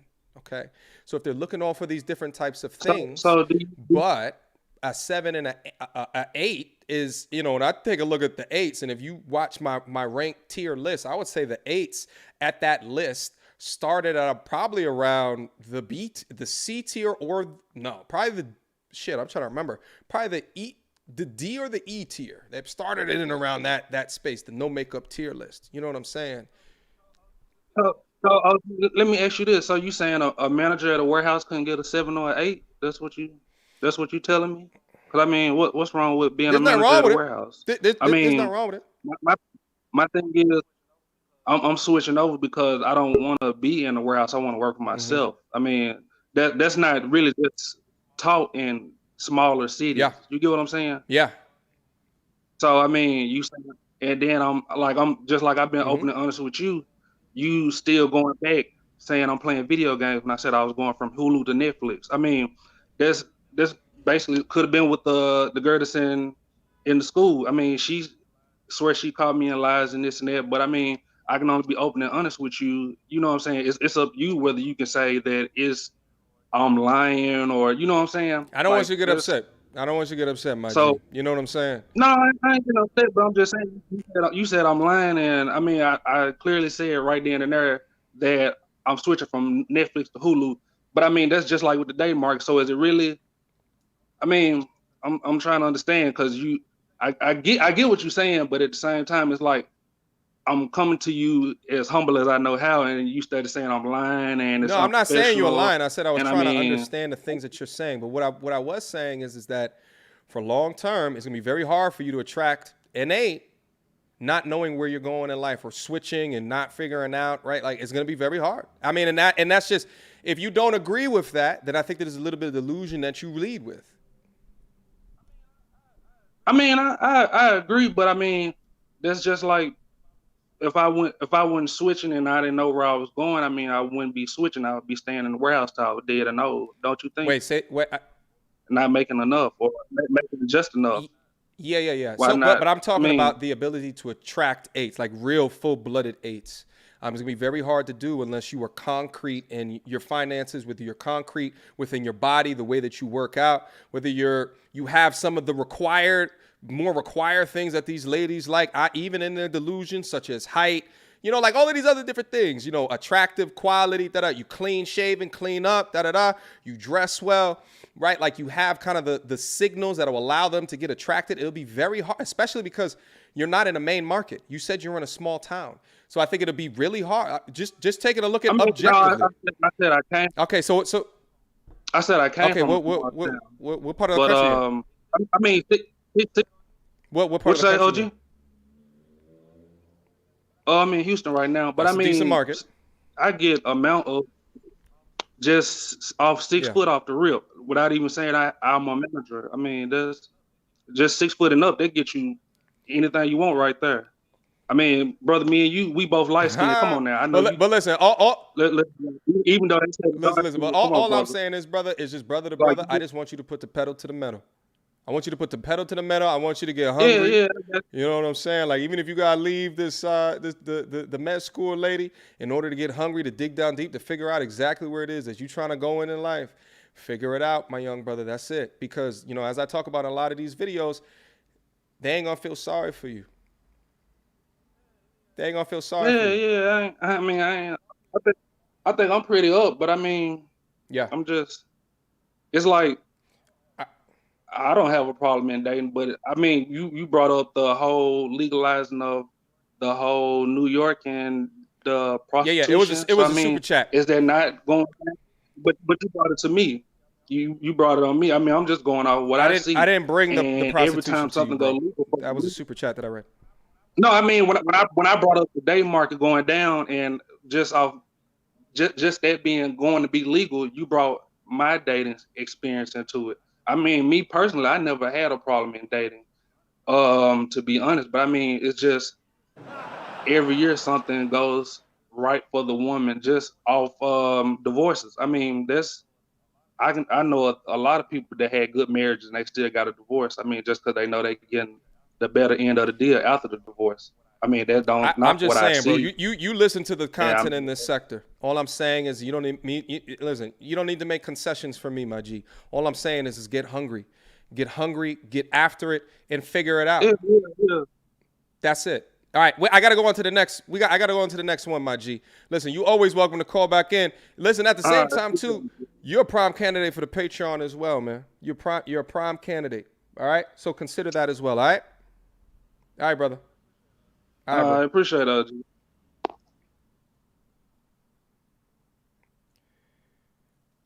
Where the ladies at? All right. I'm going to put this back up in here. Here's a StreamYard link. All the ladies that's listening, feel free to come through.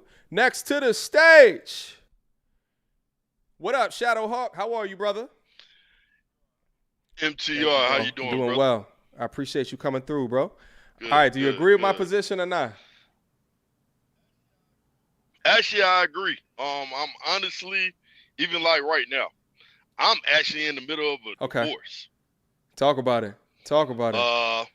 We about to hear wisdom. We about to hear wisdom. So let me tell you this. Like, I'm 37 years old. And I was only married for it barely made it a year. Now, mind you, I'm a owner operator. So I have like my own business and everything of that nature. And wait, and let me ask you a quick question. How long have you been an owner? How long have you been an owner operator? Go ahead. And let me ask you a question. If 37-year-old Shadowhawk was to talk to 35-year-old Shadowhawk, meaning before you got married, what is it that you would have told 35-year-old Shadowhawk? The world needs to know. Keep grinding. Keep grinding. Like even at 35, I realized within myself. Yeah. Even at 35, I realized within myself that the main reason why I got married was because I was bored. See, go ahead. But I was still grinding. I was still out here. I was still working. I was still building myself. And as far as with my soon-to-be ex-wife, she's a truck driver as well. Well, she was. Let me say that. But I thought she had the same motivation and things of that nature. I realized later on that that was a lie. And talk about that lie, because oftentimes we don't focus in on the topic of a transformer, deflecticon, deflect, and then they turn it into a goddamn Megatron, robots in disguise, and then the actual nature. That's what I was trying to talk to the young brother before. You know what I'm saying? As he's figuring out. And I was listening to the long. Yeah, because what he's doing right now is not going to keep. If it's true that he has a med school, I was leaning on the side of not, but at the end of the day, you know what I'm saying? It is what it is. I was trying to tease it out, but you know, but I respect him continuing the dialogue for as long as. But I was trying to help him understand, because you can't look at the content in the space and not understand this idea of nature, right? You can't do it. But anyway, go ahead, bro. Yeah. So pretty much, all right. So where the delusion as far as the transformer came about was, honestly, when me and her got married, I was a company driver. And then I was able to upgrade into becoming an owner operator and things of that nature. And once that happened, well, actually kind of right before that, then that's when the truth started coming out.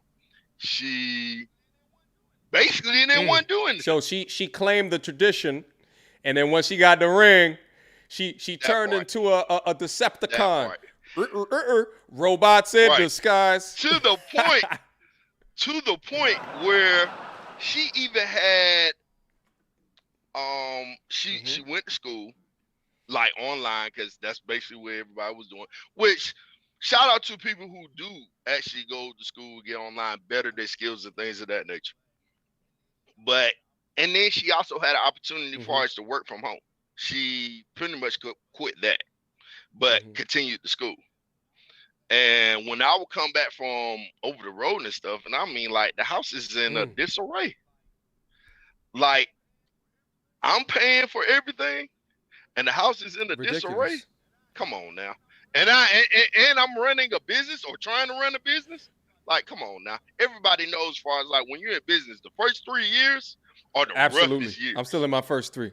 And let me ask you a question. No, See? I know I'm still, Yeah, exactly. I'm still in the growth. Right. But and let me ask you a question too. So like, did she do certain traditional things and then she switched it up later, or did you let love get in the way of logic? I actually the latter. I let love get in the way of logic. Not for long, it's been less than a year, right? Because I'm more of a realistic. Yeah. Right, exactly. Yeah. So, and after that, I was just like, enough is enough. Like, and to be honest, like, I've found out that along the way, she had other issues as well. That really and honestly, she wasn't ready to be married again. Does she have kids? Do you have kids? She had already been married prior. We both have kids from prior engagements, relationships. She was married once. I just have a daughter from previous relationship. So yeah. So with that, it was just it's a lot of stuff, and I'm not trying to put all her business out there, but it was a lot of stuff on her end to where like she really was not prepared to be in a quality marriage. Now, and you touched on one of the things that you would have told your 35-year-old self, and that was to essentially be okay with being lonely, because it sounded like you got bored, right? Like, or you just wanted to have someone there. Yeah, I got bored for a moment. Yeah, I got bored for a moment, and then thinking that since we're in a similar field, she will understand, and then we'll work and build. But yeah, it was more so like I'm kind of building on myself, and it was almost like she basically just trying to trap me. And it sounded like she won to a degree, but it didn't get it past the year. So, to a degree, no, it didn't get past the year. And then once I saw the signs, then I was like, no. And no disrespect, because I don't know if you still have feelings for her, but like her personal her personal coochie value on the marketplace now, after going through a second divorce, through the floor.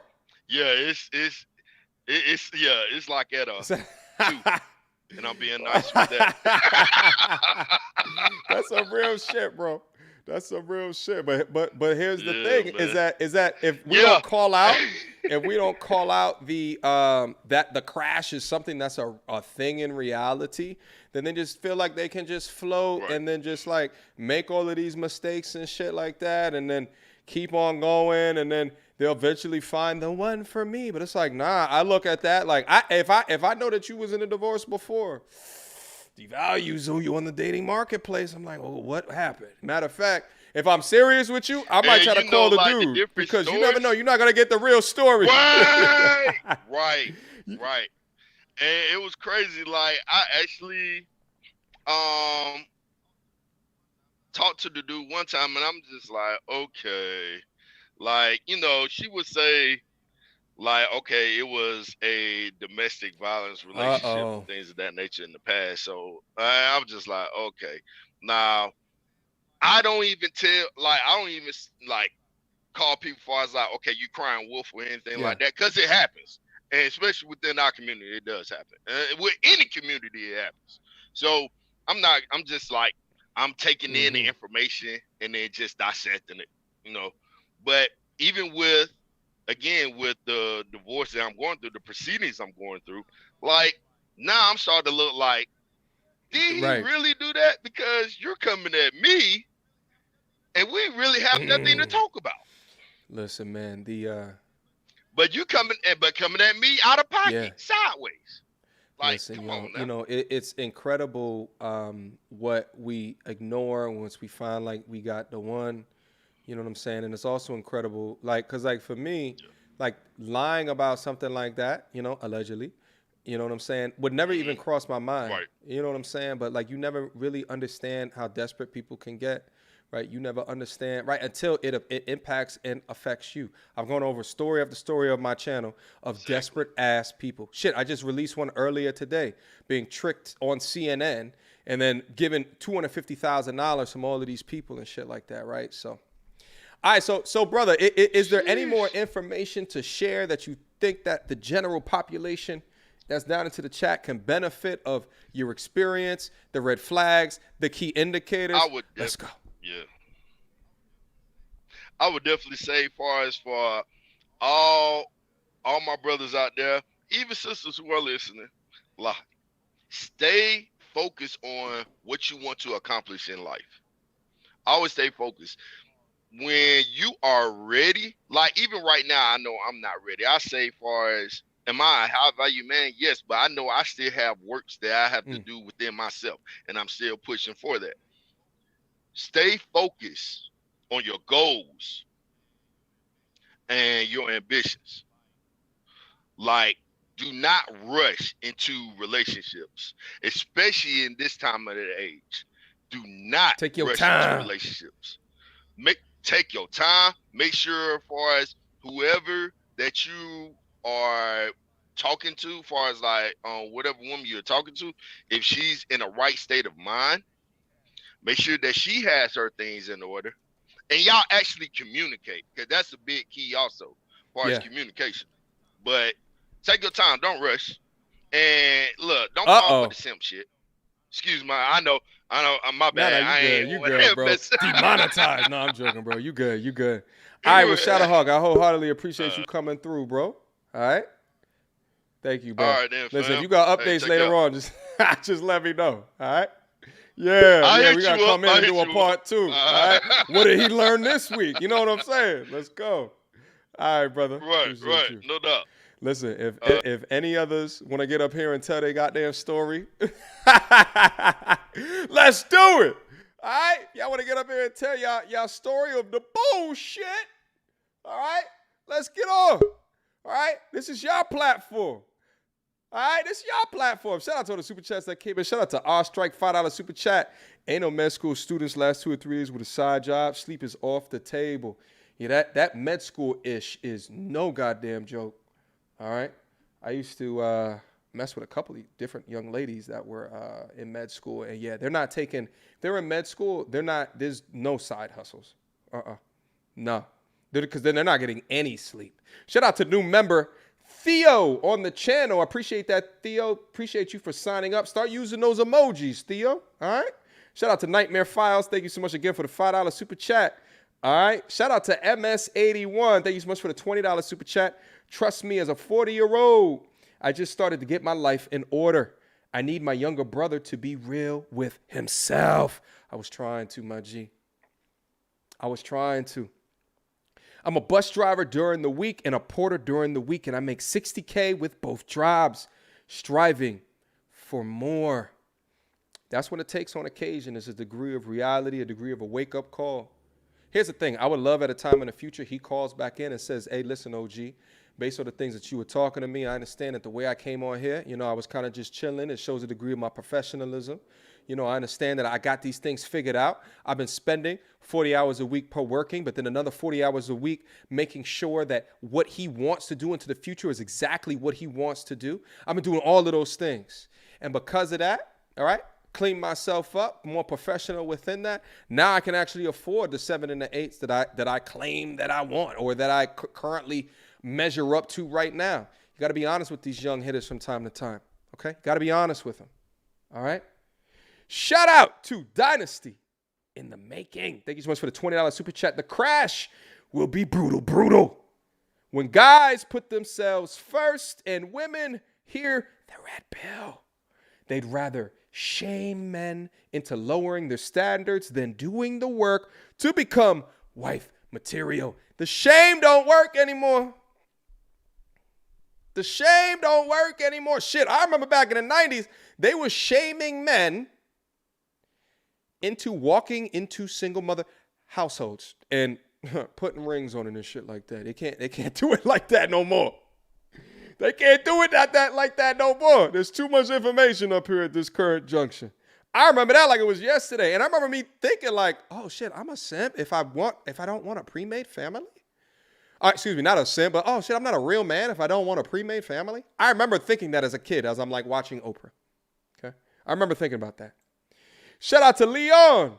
Shout out my G. Oh, D Davis in the Discord. I see you, my G. Patreon gang in the building. We both work transportation, and you have to be out your mind to marry a truck driving woman. Totally unavailable. Yeah, they both were driving trucks, so they both were unavailable. They're about as clean as the truck. LOL, hard pass. Her life on the road is not. Wait, her life is on the road, not the home. Shout out to Theo. Uh-oh, Theo just dropped a $50 super chat. Uh-oh. Shout out to Theo. I appreciate the love, the support, and the respect. Not only did he become a channel member, but he just dropped a super chat. I appreciate that, Theo. Success takes time, process, and vision. Can't be capping. Okay? Yeah, because your results and your outcomes, there is no caps within that. That's the evidence to quantify your successes through life, your outcomes, especially for men. Okay? What we talk about on the channel is that men have to create themselves. Okay? Women, okay, they look good, right? Don't necessarily have to do a lot of the same things that men have to do. I know it makes a degree and a component of the men that are down into the channel a bit upset, but it is what it is. It's just the reality. There's pros and cons of being within each gender.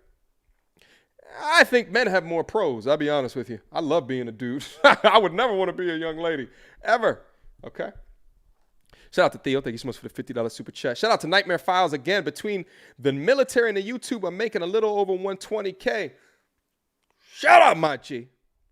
Channels like yours are the ones that motivate me to get better in both careers. Yeah, we don't play no games over here, and I appreciate you showing some respect to the motivation on this channel as well, because the detractors don't talk about the motivation on this channel. The detractors don't want to give credit to what's going on in the Patreon group. You know what I'm saying? They don't want to talk about that.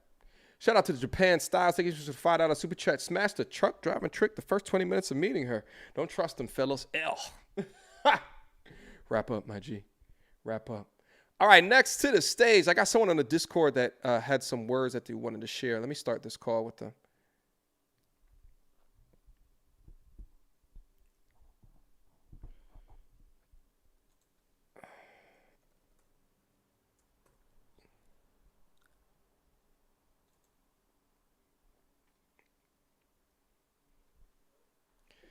All right.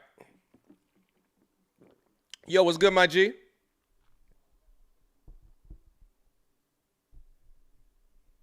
You there?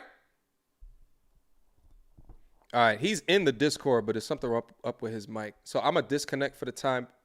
You there, bro? All right. Yeah. So you got some words that you wanted to share? Yeah. We were in the Discord, talking about dating and everything like that. I wanted to kind of bring to your attention, or at least have some type of reference point that we can look at, right? And go, it's happening here, and there are some similarities between us and what they're doing. And we can see the end result of what they're doing. And we can kind of, suggest, okay, that's where we're going to end up. All right, talk to me. So one of the things we did talk about quite a bit was Japan. Yeah, I even talked about it on the stream. Yep. Over there. Yep. So as someone who's worked, in Japan for Japanese people, both, in the country, out of the country, one of the main things that I hear is usually from the Japanese women is they want someone to lead. This could be, you know, I ask her out. I have, you know, I made the plans. I asked her, you know, the whole 9 yards. What's kind of happening there is the men aren't doing that, right? And Japan is a more passive country. This is no secret. Way more passive. Yep. That's no secret. And their divorce and marriage rates are at an all-time low. So it's like so looking at their All-time low. culture Like, is sort of like looking into the future to a degree. To a degree. In a lot of ways, America and Japan are complete opposites. Like, things that they do there are not acceptable here and vice versa. But it kind of seems like the ladies want the exact same thing there and here, though. They want that man that, you know, makes decent money. I think they're a little bit more, in Japan at least, they're a bit more conscious. They're like, well, he doesn't need to be like, you know, Elon Musk, Jeff Bezos. Of course they would like it, but in America right now, it's 6 figures or, you know, take a walk around, like, you know, brisk walk around the park. You know, that is super interesting, and I touched on that to a degree. And you said you lived over there, right? You worked there. I worked so there. you've seen it firsthand. It was so like months. okay, so like the things that I'm talking about as far as like, you know, the feminization, right, and the timidness, right, like all of the things that the feminists over here say is toxic masculinity, and if you go over there, there's a culture of women that don't think that the men are man enough, is what you're saying. Okay. Yeah. And then look at their marriage rates, right? Look at their divorce rates. And what you see is an economy, right? And their birth rates are horrendous. And what you start to see is that a crash that already happened. And it's turning into all of these things such that the birth rate is so low. It's an alarming thing. It makes national headlines that they have a constantly declining population. If you really do think about it too, it's kind of ironic, right? That they just, I don't want to say they just announced it, but they just made it a bit more public than normal that, you know, they're having trouble with birth rates. And then the Olympics kind of came along. That's a thing right now. Like, people are like, are they bringing foreigners over there, you know, for the Olympics and stuff like that to kind of get the ball rolling? And it's really funny because if you ever talk to, and again, more specific, we're kind of speaking on Japan. If you do talk to them about dating a foreigner, the two things that you will hear very, very commonly are, you guessed it, we're extroverted, so we tend to be a bit more, you know, lead in a leading kind of role, and we tend to look a lot more masculine. Those are the two things that you will hear quite often. Now, in terms of being like, you know, super buff and stuff, the girls don't tend to like, they call it macho, you know, so super, super buff and stuff like that, but they do like the very masculine looking man, the man who can, you know, just get up and just be like, hey babe, we're going here, we're going to do this, you know, the whole day we're going to be like that, instead of having to constantly, you know, wonder themselves. And there's something I want to add. So in Japan, the girls, they actually learn how to cook in elementary school. And one of the things that I've noticed, so my friend, he's married to a Japanese girl, and I was talking to her about it, and she was like, in a way, they kind of teach them some of the things that, you know, we don't like teach required. Here. Like, not every school here in America, at least, I know for damn sure most of us ain't got no home ec. I didn't have a home ec, especially in elementary school. Yeah. Right? So you have a culture that is breeding women, at least more so than America, to an extent to where they can add something, because that's one of the main contentions right now in America, right? With the men, the women aren't adding any type of contention on top of what they want.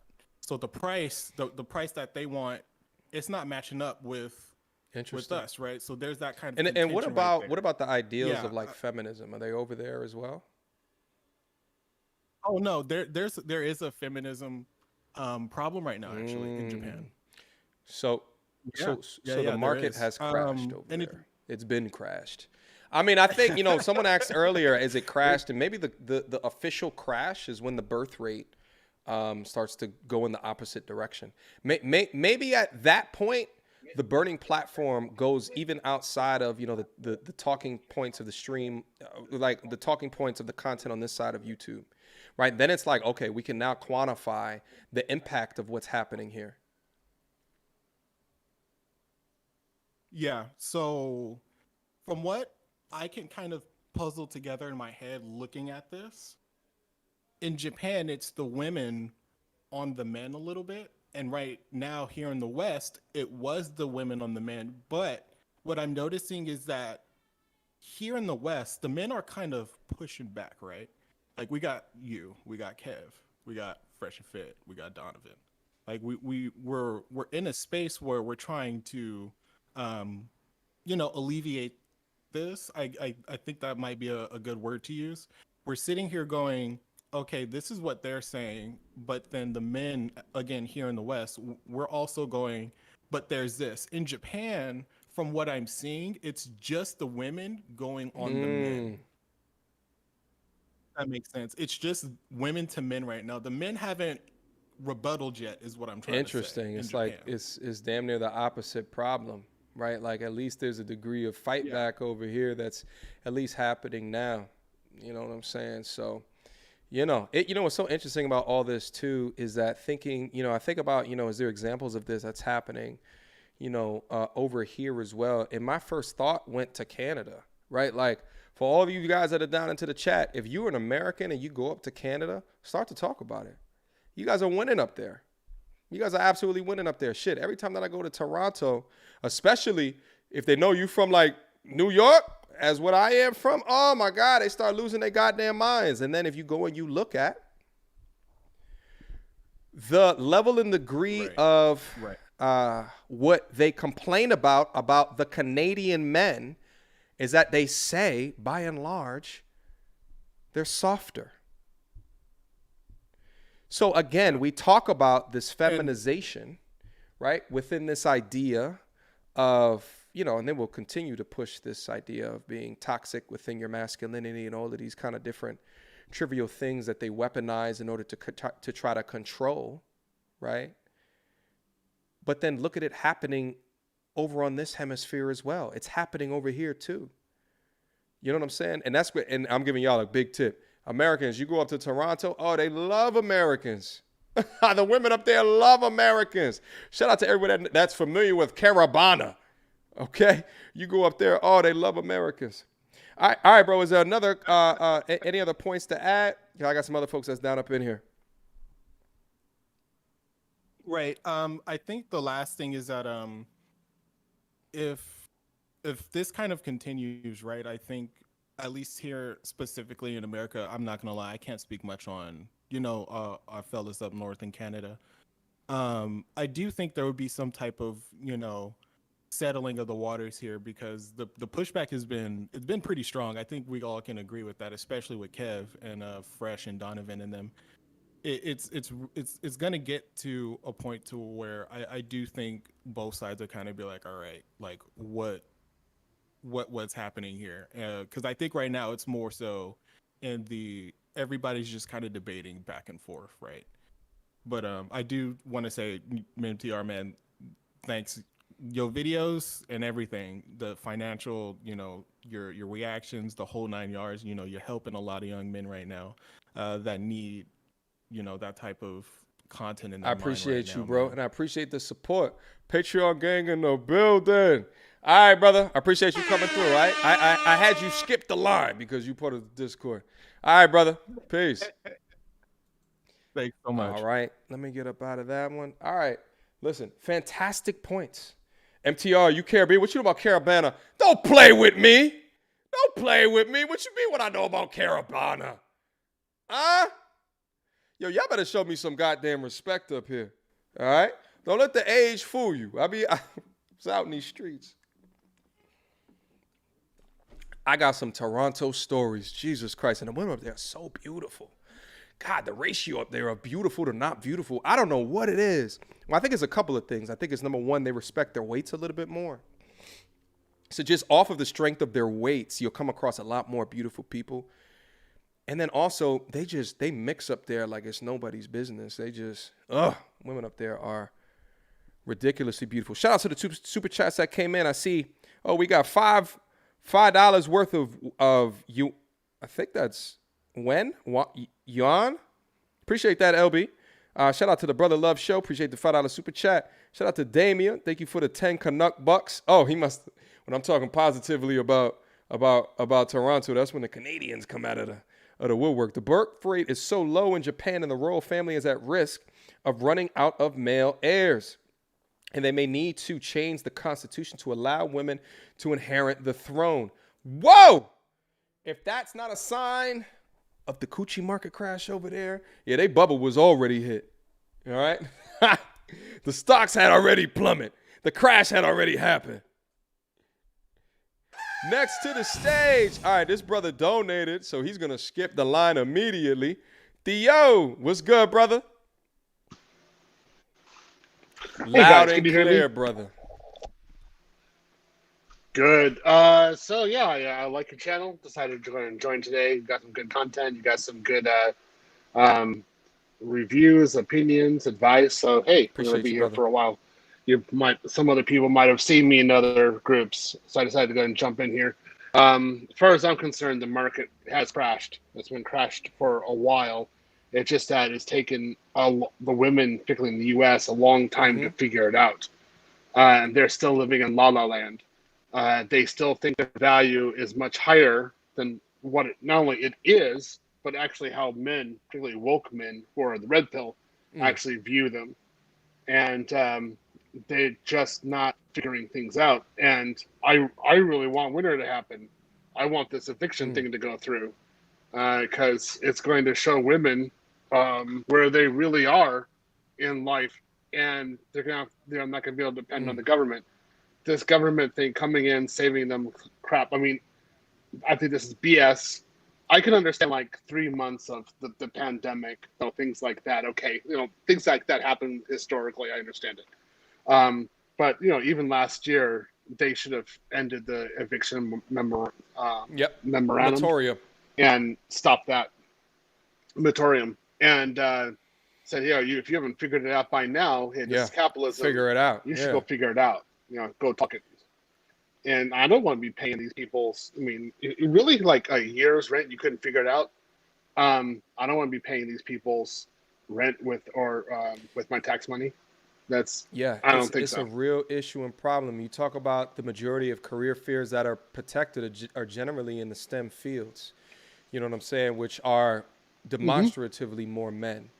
You see what I'm saying? So like when we talk about what's going to be happening, if they're ending the government being able to pay, there's some things that, you know what I'm saying, that's going to result as of that, So we have to be way more in accords with removing the pander, removing the delusion to get them back to understanding and recalibrate, right, based off of what they offer, what they should expect, because it's all about that.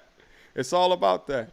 Well, good. But do you have any personal stories of marriage or divorce to be able to share as well? Oh, I have quite a bit. I mean, so during the pandemic, I was in a good position to change my career. I did. I enhanced it. So I specialized in cloud IT security.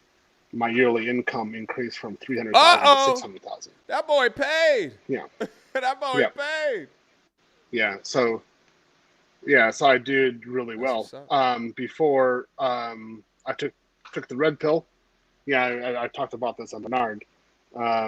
I was simping, giving money away to single mothers, and I actually became homeless doing this. Oh shit! So I was paying other women's rent, other people's expenses. Is this when you was doing the 300K or before you started making 300K? I was making 15,000. This is 2011. Okay. I was making 15,000 a month. Yeah, this is a long time ago. So I totally crashed. Is this and one I woman had to or is this multiple look at women? my own decisions in life. Okay. This is multiple. No, I didn't have any kids though. Just want to make sure I didn't have any kids. I was simping. Yeah, I'm for not gonna lie, multiple Theo. women. That's ultra instinct simping. I mean, this is granola versus Goku simping. That was pretty bad. I'm happy that you came on the other side of that, and not only just that, but then understood your path and your purpose a little bit more, and then doubled how much that you were bringing in. Holy moly! There's a whole bunch of women that's down in here probably throwing heart emojis and and the emoji with the 2 heart eyes and shit like that. Cause god damn, that's a lot, brother. Yeah, I took so I did MGTOW, started 2010, really got hard in 2012, took Red Pill 2012, Red Pill Rage 13 through 15. Then I was pretty much set on how to increase my income at that point. So in 2013, I was at 125,000. I recovered. Then I got to 300,000 in 2017, and then 600,000 last year. And can you this year I'll can gross you one estimate what your net worth would be if you didn't go on that simping tirade? Oh, I would. Have you ever thought about that before? Because you can quantify your time wasted. Yeah, no, I did. So I actually drew it out. I said where I should be and where I am. I said, how do I get there? Like, what's that line going to be like? So right now, I mean, my assets, I've got $1 million. I own my house. It's $500,000. I've got over $500,000 in my IRA. God damn. So, okay. I've got $1 million in assets. I need a loan, brother. But I'm joking. You might want to hop on the Discord server as well. You know what I'm saying? I got tears for this. I got tears. Oh no, you became a channel member. You cool. All right, keep going. I'm successful now. But I just want to say it was really through taking Red Pill and doing hardcore truths and understanding, hey, don't simp. Don't be giving your money to women. And don't do wealth transfer. It's a big thing. Don't do wealth transfer. It just doesn't work. So I'm successful. And now with the and understanding and now with nature. all the information in the sector, I mean, you do understand. I mean, you could just look at the results and tell that none of that simping was worth a goddamn when you did it. But then at the same time, you're also understanding your value within the game right now from much more of a reality perspective. You know what I'm saying? So listen, and here's the thing, and be honest with me. Because oftentimes, unless you've got the therapy for whatever was happening there, you can fall right back into the tricking. You know what I'm saying? You're making much more money now. Simple trip out to Vegas. You know what I'm saying? You come across a pretty young thing, right? Like, or you feel like you've completely removed the simping juju from your soul, bro. Completely. There it is. You're a recovering addict, okay? I want to make sure. Just don't get too close with your ATM cards next to a baddie. You know what I'm saying? That's like putting crack next to a crackhead. No. When I understood the term null unicorn, that was it for me. And then I transformed it into a null shark. And I was like, you're a shark. You're always a shark. You act like a shark, and your nature is always a shark. So when you say that you're not like other women, you're just saying you're not like other sharks. No, you're still a shark. Bars. And women have gotten really ticked off when I said this, and I was like, I don't care.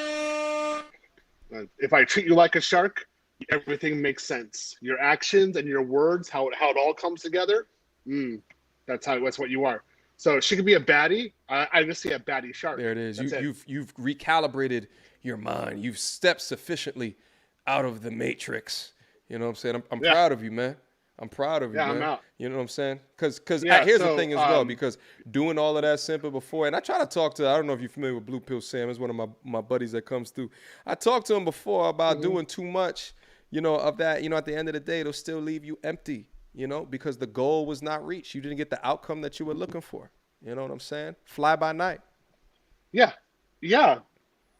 And to the guy who was on here before, talking about from Houston, talking about he's dating an 8, I just wanted to say, like, I make $50,000 a month, and I do not date an 8 because I know the trouble an 8 is, and so I stay far away from them as I possibly can.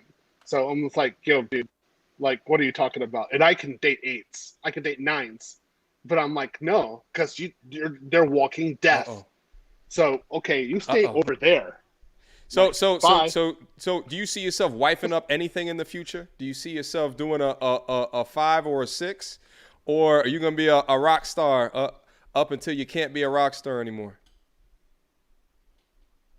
I see myself, I only like basically date if I can use my passport. So flying to another country, getting a 6, bringing it over. There it is. Mm-hmm. All right, my G. Well, thank you so much for calling through, Theo. New member of the family. I appreciate you wholeheartedly. Yep, all right? All right. I enjoyed it. Thank you, sir. Yep, see you. Talk to you later. Bye. All right, guys. Where are we at right now? Shout out to the super chats that came in. Swing Out Museum. Okay, China promotes education to drive to make boys more manly. Shout out to Swing Out. Appreciate that. Shout out to Cuban Libertarian. This man gives good IT advice. Working on my CRISC. I believe that's a certification. I believe that's an IT certification. I forget exactly what that is, though. Let me see. Let me throw this down up in there. Where the ladies at? You guys just wanna not turn up, okay? We have a stream that impacts you so much, so greatly. All right, come down in there. Wow. Yo, the comments are going off. Comments are going off. All right, let me bring someone else up to the stage. Let me see the names that's down up in here. Let me see who's ready to go. All right, Sharon, what's good, bro? How you doing? Sharon, by the way. How are you, bro? Yes, sir. Yeah, I'm doing well. So do you agree or disagree with me, bro? I think I disagree because of I don't think men really want to do the work.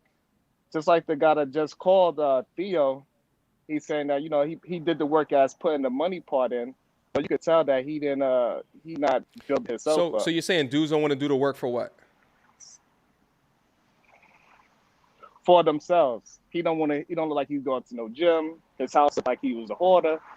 The dude from Houston, he's sitting out on the couch, looking sloppy and not ready to be outside in the dating world. So I'm like losing the point though. So you're saying you disagree with that there's not a coochie market crash? Yeah, it's not going to be a market crash because it's going to be men like that still roaming, and it's still going to have women thinking that they better than what they really are. But here's the thing is that like if women are still rolling around thinking that they better than they actually are, and if your contention is that dudes are not going to be working on themselves, then what is that going to do to the marriage rate? It's still going to go down, right? So you're going to have a whole bunch of women that are quote unquote dying alone, and then that's the premise that I started out with is that I think that unless there is some recalibration for both sides of the coin, I think that there's going to be a crash which is going to result in a declining birth rate.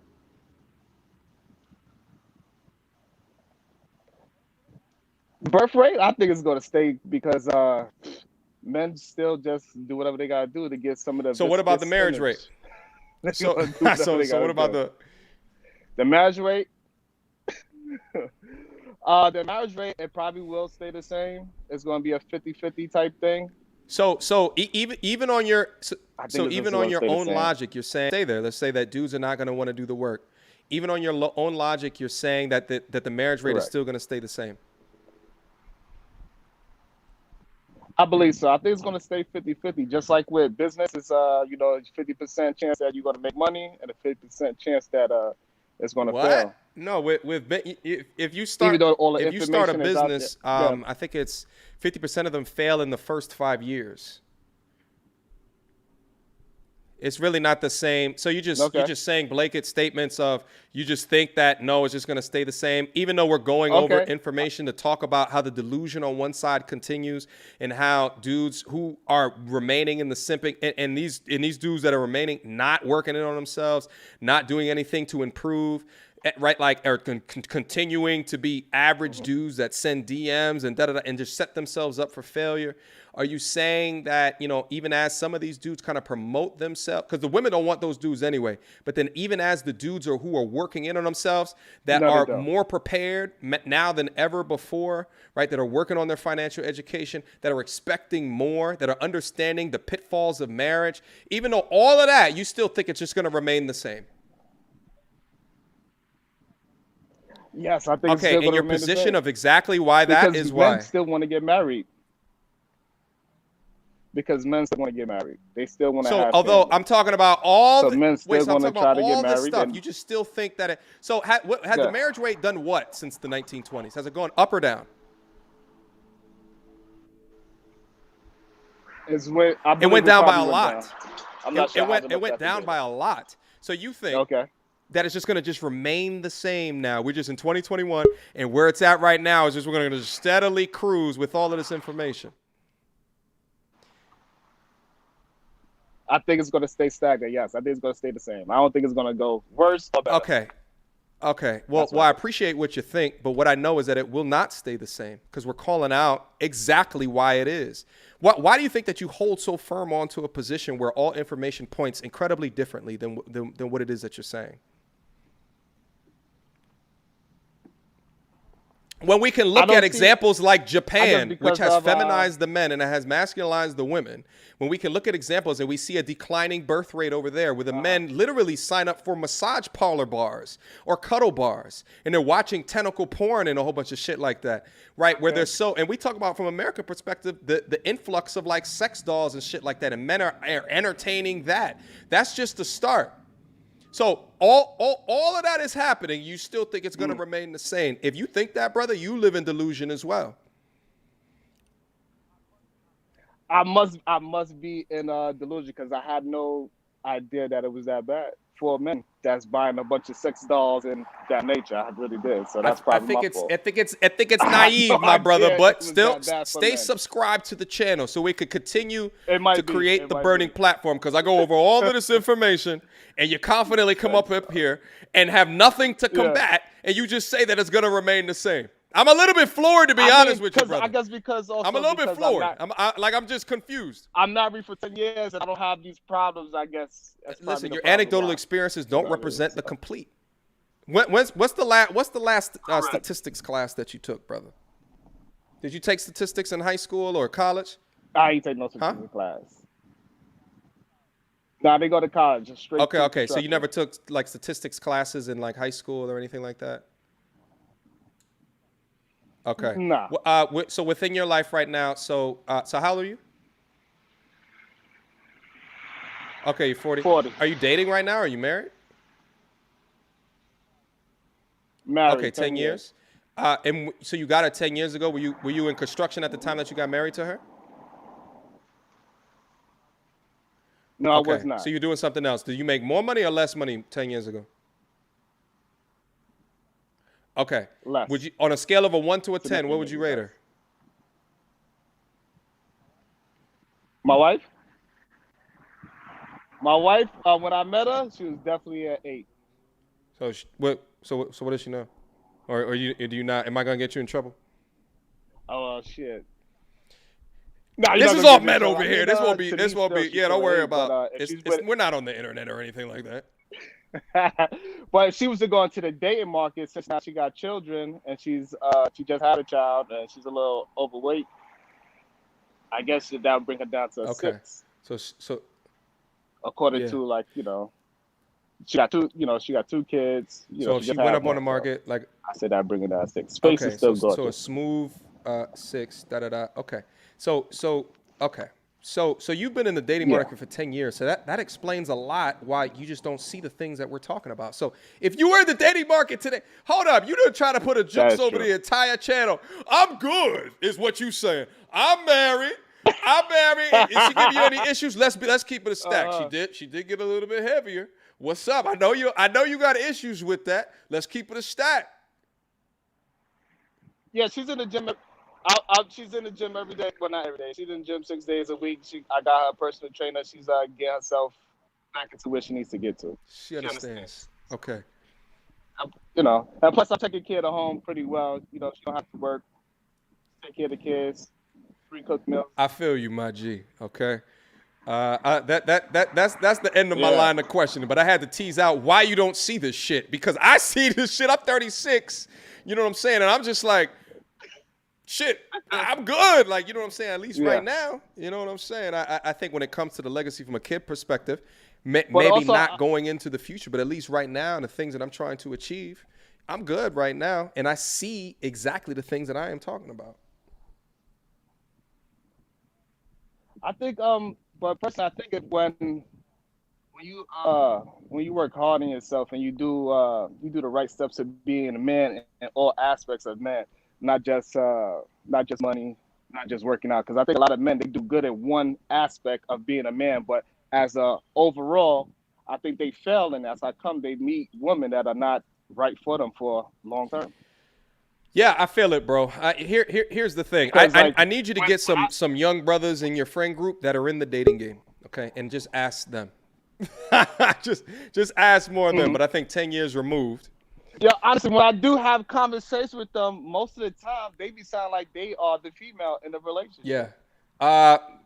I mean that's a problem too. Because a lot of them they come into a relationship. They say, you know, I'm a man. I cook. I clean. I do everything I take. So what is the purpose of you having a woman in the first place?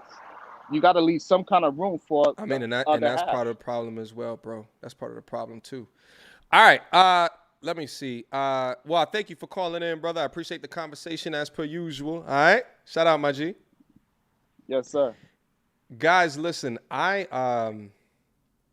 a bunch of other people that want to come up and have a conversation. I think I'm going to continue to stream at some time in the future to dive in deep on the talking points that I'm talking about. Shout out to Swing Out Museum. Let me see. Thank you so much for the $5 super chat. Pandemic definitely caused the crash of the physical sex market, which led to the rise of OnlyFans. But a correction, all right, is happening now. The crash. Shout out to Vincent Lee. Thank you so much for the $50 super chat. Keep grinding, young man, and grinding we shall. All right, guys. Let me get back down up in here. Guys, I think we've done what we came to do on this particular stream. I think we talked about the things that we needed to talk about, right? There's an inevitable crash. I got to keep on creating content in order to continue to warn all of society of what is particularly happening. There is absolutely a bubble that has been created. Some will say that the crash has already happened. When we think about this willingness to pay or this willingness to marry, it's higher than it's ever been before because there's so many young men that are transitioning to understand their true value, their true worth, and that they matter. No longer can they be shamed into accepting what is beneath their standards, what is beneath their expectations, as quantified for their contributions or the utility or the usefulness in society. That can't happen no more, okay? No longer is it going to happen of, I am the table, and you accept that as a readily identifiable answer. And then there's content creators that are over here at the end of the day that say a man that asks you what you bring to the table is not worthy of your time. It's absolutely ridiculous. For me to get on bended knee, there has to be a benefit that overrides the cost. Because if not, then why do it? Doesn't make sense to me. Here's what I'm going to do for all of you guys that are still down up into the building. I started off with showing you guys the mortality clip. This is going to be exclusive series that's going to be coming up specifically to my Patreon, okay? So if you want to sign up, you want to be a part of the Patreon, shout out to Red Sings the Blues, another content creator. Thank you so much, brother, for the $10 super chat. Appreciate that, my G. Patreon gang in the building. If you guys are interested, this is what's going to be released. I'm going to do the high quality stuff on the back end. You know, leave the entertainment, you know what I'm saying? The commentary videos on the front end. Stick the high quality stuff as well as the financial education, the purpose education, the critical thinking education, the purpose education on the back end. Connect through my Patreon, connect through my Discord. There is real and formidable value up here. Come in the inner circle. Because your network is your net worth at the end of the day. So to end this, let's roll the clip. I was recently reminded of my own mortality through the mortality of others around me on my birthday and a few days following it. I had 2 conversations with 2 different people that impacted the trajectory of my life and what I prioritize and what I currently consider important. Because of these 2 conversations, which happened in quick succession of one another, I have a different outlook on the current state of my life because I was reminded just how quickly this shit could end. My apologies yet again for only making this an audio experience because I'm still over here in the dark ages with no camera. Please accept my sincerest apologies. Anyway, so the first conversation that I had was actually on my birthday about a month or so ago. I was contacted by an old friend, and we used to date back in the day. I would say like our dating relationship was kind of an odd one in a sense that it was a confirmed situationship that was confirmed by both people on both sides of the coin. And looking back on the situation, maybe there was a little bit more confirmation on my side than on her side. But she was particularly busy within her life as well. She was in med school doing med school shit. I was living the corporate life, but we made sure that when we linked up together, we cared for each other, listened to each other's problems, and, just experienced life together. It ended, let's say about 3 or 4 years into the situationship or whatever it was, you know what I'm saying? But, we still keep in somewhat close contact. I would say once every 1.5 years or something like that. One pings the other and vice versa. Anyway, she contacted me on my birthday. And we began to have, our typical 1.5 years kind of conversation, catching up with one another. And she shared with me something that she was experiencing that started a little bit before COVID did. She told me that she has been bedridden for the last year and some change because she developed an autoimmune disease, rheumatoid arthritis. Now, when she said rheumatoid arthritis, I was thinking to myself, oh, you have a little bit of inflammation in your joints, so you can't get up. No, rheumatoid arthritis is a whole different beast. It's a whole different animal, and the way that it debilitates and attacks your system can leave you permanently disabled. Now, the young lady that I knew back in my mid-20s was vibrant. She was the one that was always convincing me to step outside of my current comfort zone to go experience the world. She enjoyed hiking, she enjoyed skiing, she enjoyed wakeboarding, all of the activities that one can experience within this planet in order to call it a sufficient experience on this planet.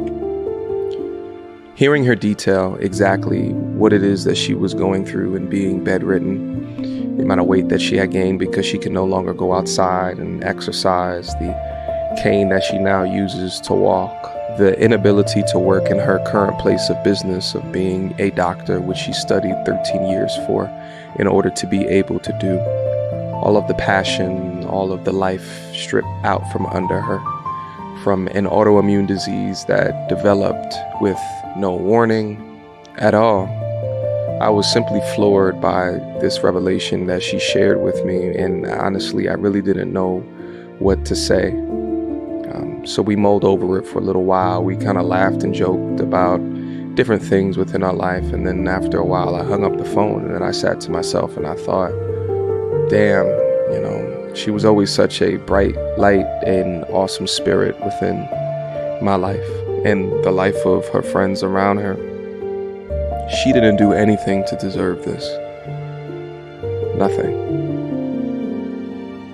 And it reminded me that through her mortality, the things that she explained, that this could have been me, or this could have been you. I eventually contacted her back later that next day after I had some time to think about it, and I told her that if she ever wanted a shoulder to cry on, that if she ever just wanted to call to just talk